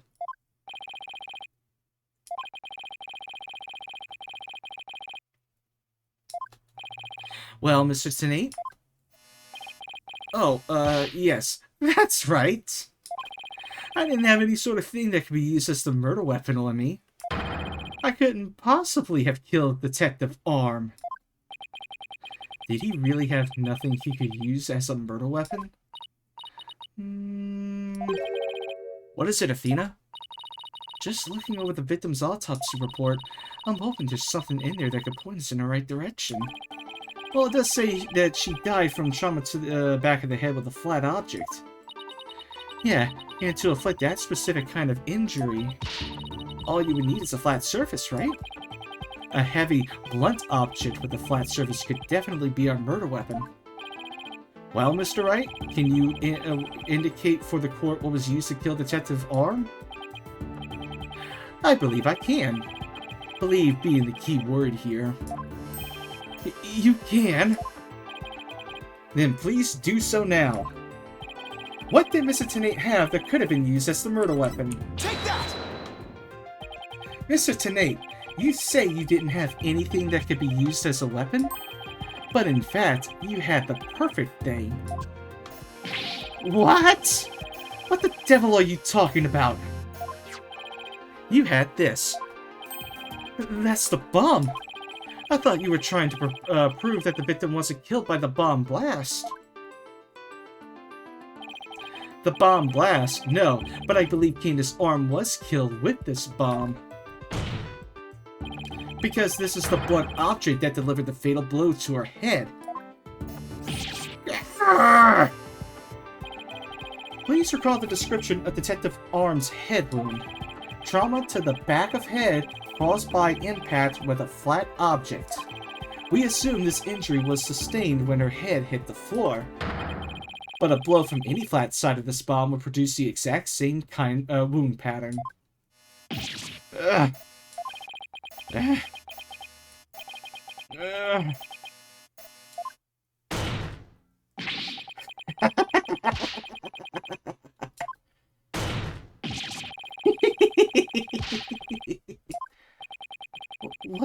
victim. Then show me some proof. Where's the evidence that I hit the victim with the bomb? He's right. I don't have anything decisive. Did you find any of the victim's blood on the bomb? That would be decisive proof. But too bad. The bomb is blown to bits. It's long gone. Boom. Game over. Yeah. Mr. Wright, is there really nothing on the bomb in the photo? There is. I don't see any blood or anything. Wait, the timer display is a little broken here. Maybe it broke when we made contact with Detective Arm's head. That's definitely a distinct possibility, but unless we find a fragment with the victim's blood on it, it's not going to count. I guess you're right. By setting off the bomb, Toad managed to obliterate all traces of the murder weapon. What in the world do I do now? Sounds like I almost got him. At times like this, I gotta change gears and look at things in a different way. Instead of looking for the things he wasn't able to hide, I should be looking for a way to expose the things he did hide.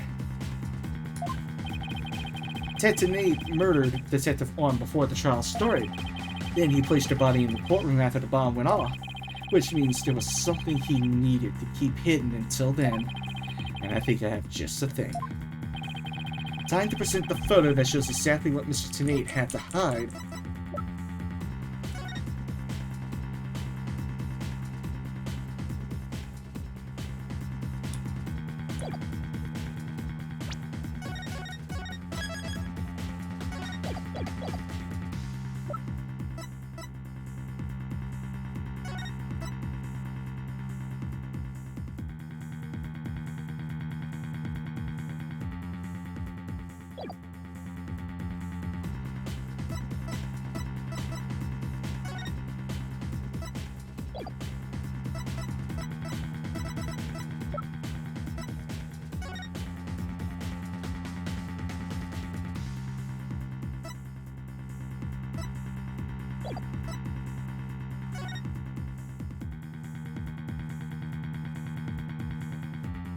I can't even zoom in either.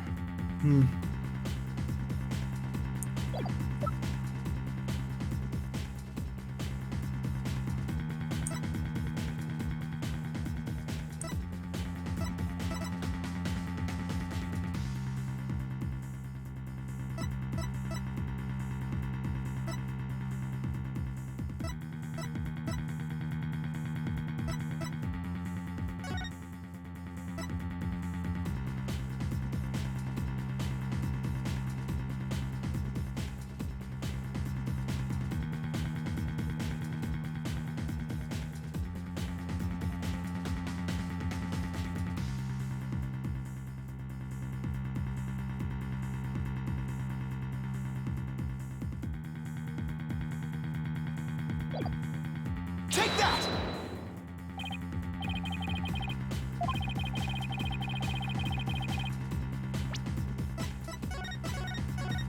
Not decisive evidence. The only thing I could think of would probably be this. Take that! Your Honor, there's something we've all been overlooking. If the murder took place before the trial, then Mr. Tenate would have had to hide the body somewhere during the trial. Hey, you're right. And if we could figure out where that hiding place was... Exactly. We might be able to find some evidence we can pin him down with. So where could Mr. Tenate have hidden the body during the trial? Take that! Wait, a box big enough for a body? A box that was in the courtroom the whole time? A box nobody would touch if they thought there was a bomb in it? Mr. Tenate?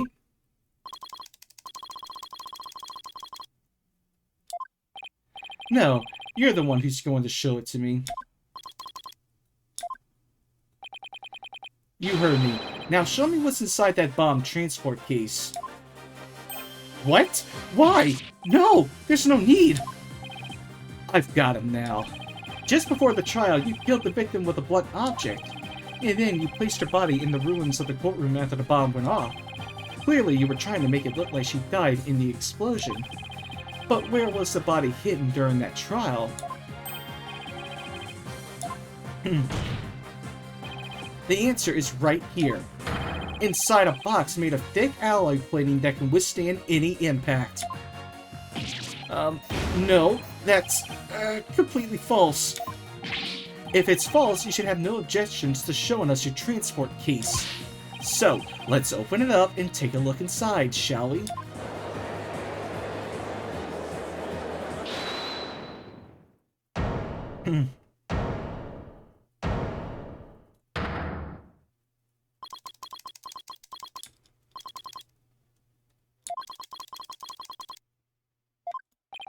I think I got him. What's he up to now?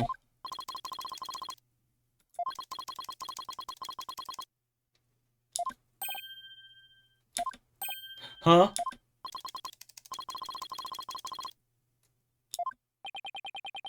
What's going on?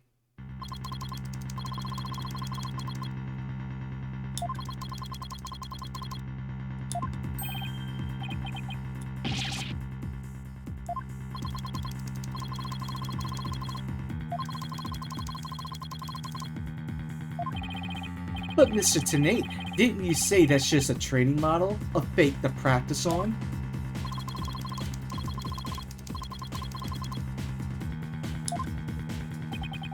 But the HH3000 was used to blow up courtroom number 4, wasn't it?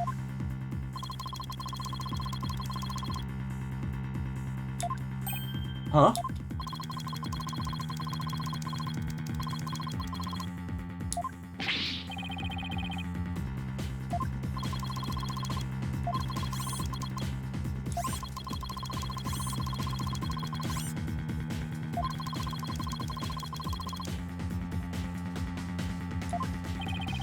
Mr. Tenate, please be reasonable. Do you really expect us to believe a crazy story like that?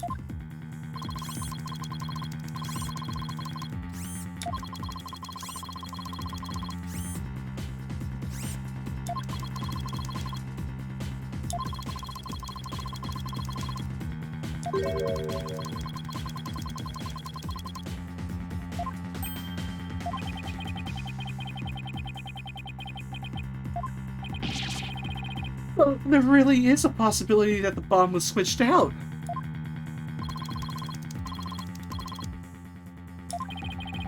So he's had a real bomb with him this whole time?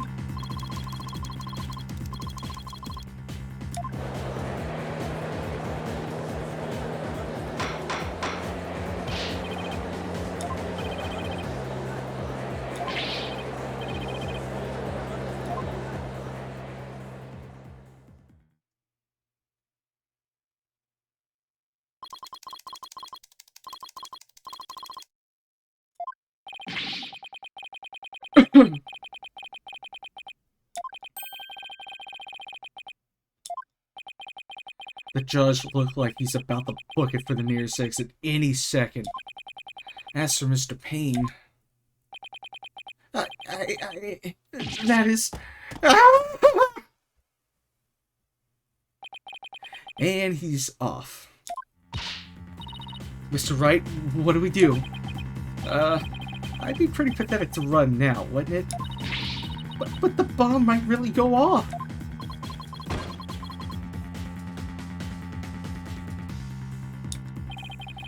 Is that bomb really the HH3000? What should I do? I can't run now.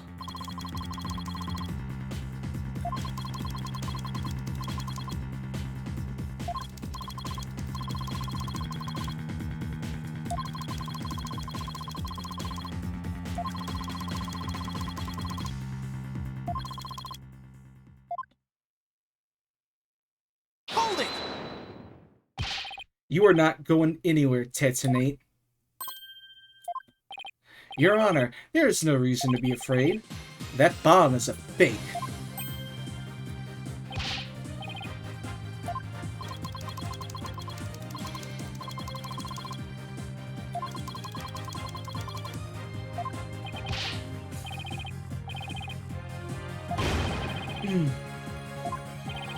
I'm not bluffing, and I have proof.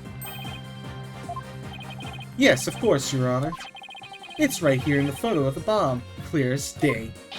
Proof that Mr. Tenate's bomb is not the real HH-3000.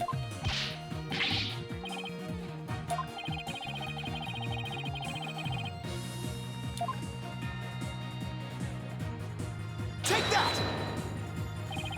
The display for the timer on the bomb in the photo is broken. Most likely, it broke when Mr. Tenate used the bomb to attack Detective Arm, but the display in the bomb in front of us is not broken.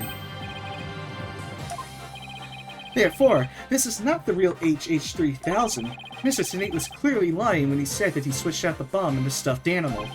The real HH-3000 blew up in courtroom number 4. This bomb is nothing more than a fake, a model used for training purposes. Ah! Fear not, Your Honor. I will examine the inside of the bomb transport case myself. Yes, please do that, Mr. Wright. No! Stop!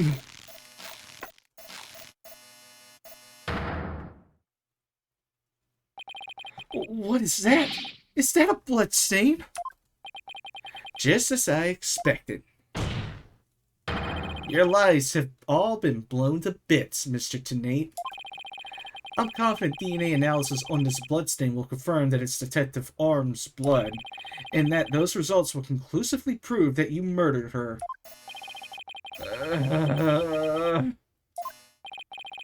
How about it, Mr. Tenate? Think we can dismantle this decisive evidence? I got him. Dismantle it? You're too late! You missed your chance to run, so now you're out of time. This HH-3000 is about to explode. Don't try to threaten us, Mr. Tenate. I've already proved that your bomb is a fake. It's real. This bomb is the real thing, I tell you. It's real.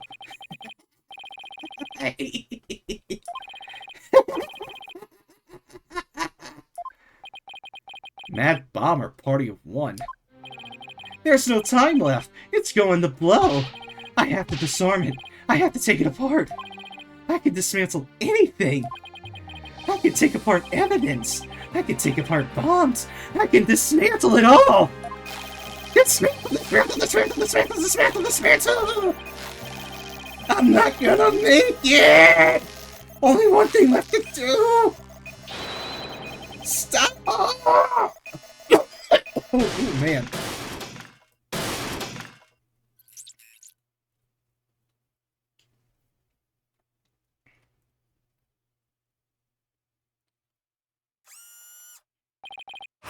Need it.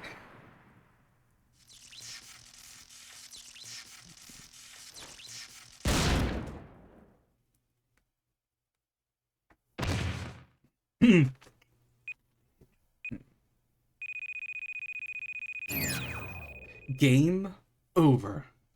Dismantle attempt failed.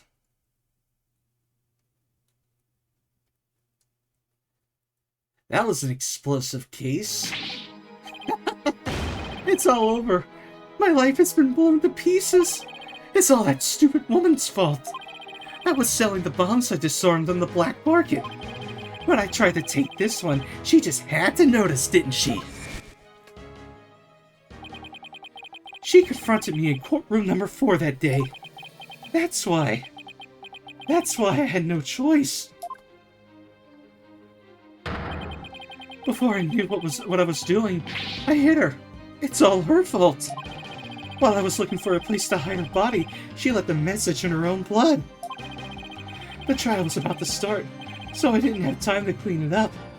And now all this. I thought for sure I could disguise her death with an explosion. When that stupid defense attorney started sticking his nose into my business. After my testimony yesterday, I went to courtroom number 4, and I found that kid all up in my bomb transport case. That's when I snuck up behind him. Bam! And when the idiot police arrested that little girl, I thought for sure I could pin it all on her. Why? Oh, why?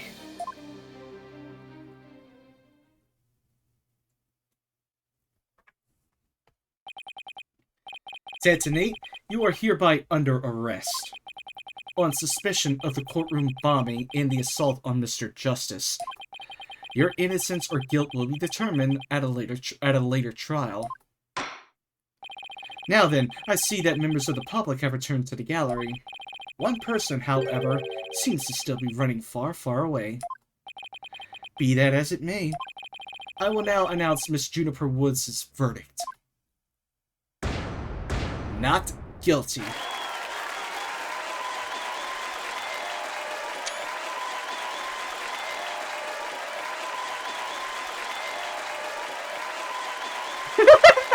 Still missing. Court is adjourned.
Take that!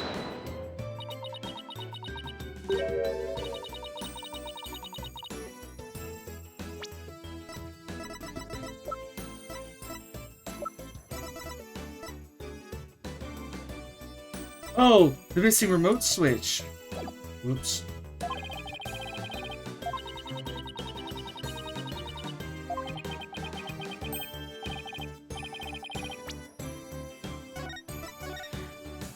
I mean, to be fair... Hold on, I'm gonna access that autosave. Let's see.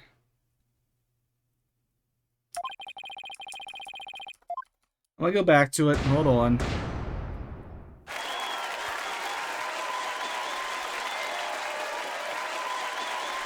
I completely missed that, and I apologize.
Take that!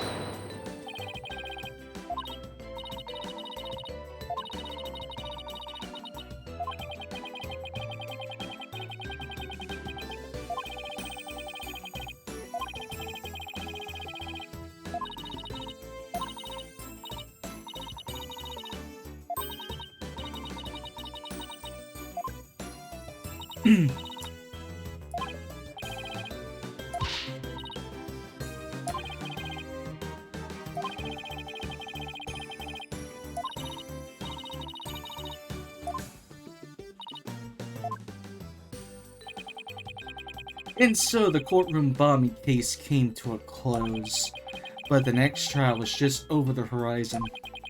There's never a dull moment with so many lawyers in the office, that's for sure. Apollo Justice, Athena Sykes, and me, Phoenix Wright. Between the three of us, there's no case we can't solve.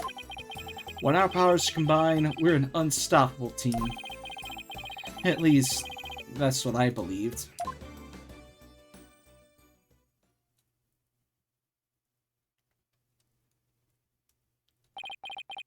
But all of that changed with what Apollo said to us that day. It was something that would put my faith in us to the ultimate test.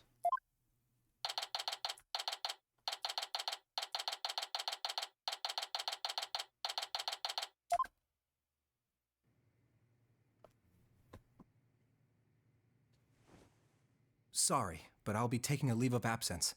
Wait, what do you mean by a leave? Can you at least give me a reason why? I can only say that this is something I must settle on my own.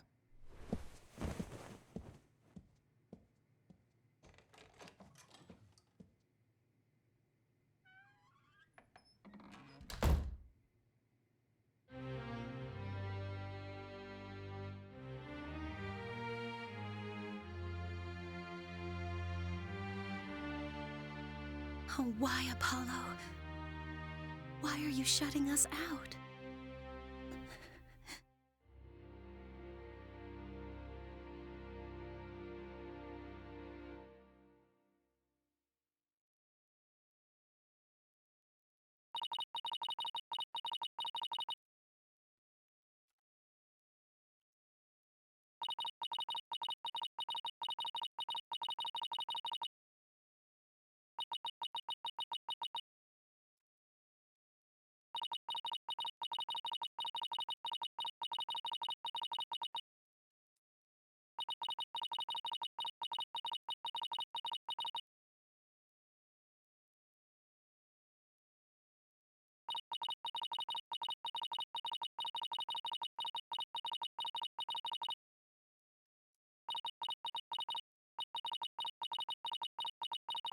Hmm.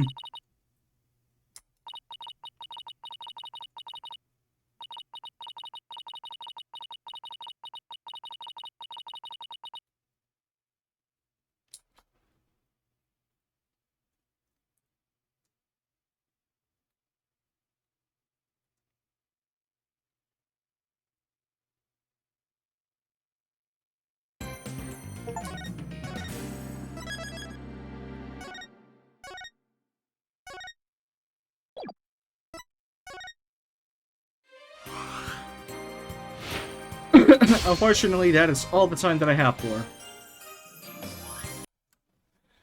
So, with that being said, I'll see y'all tomorrow with episode 2, at least to start, with Phoenix Wright Ace Attorney Dual Destinies. Have a good one.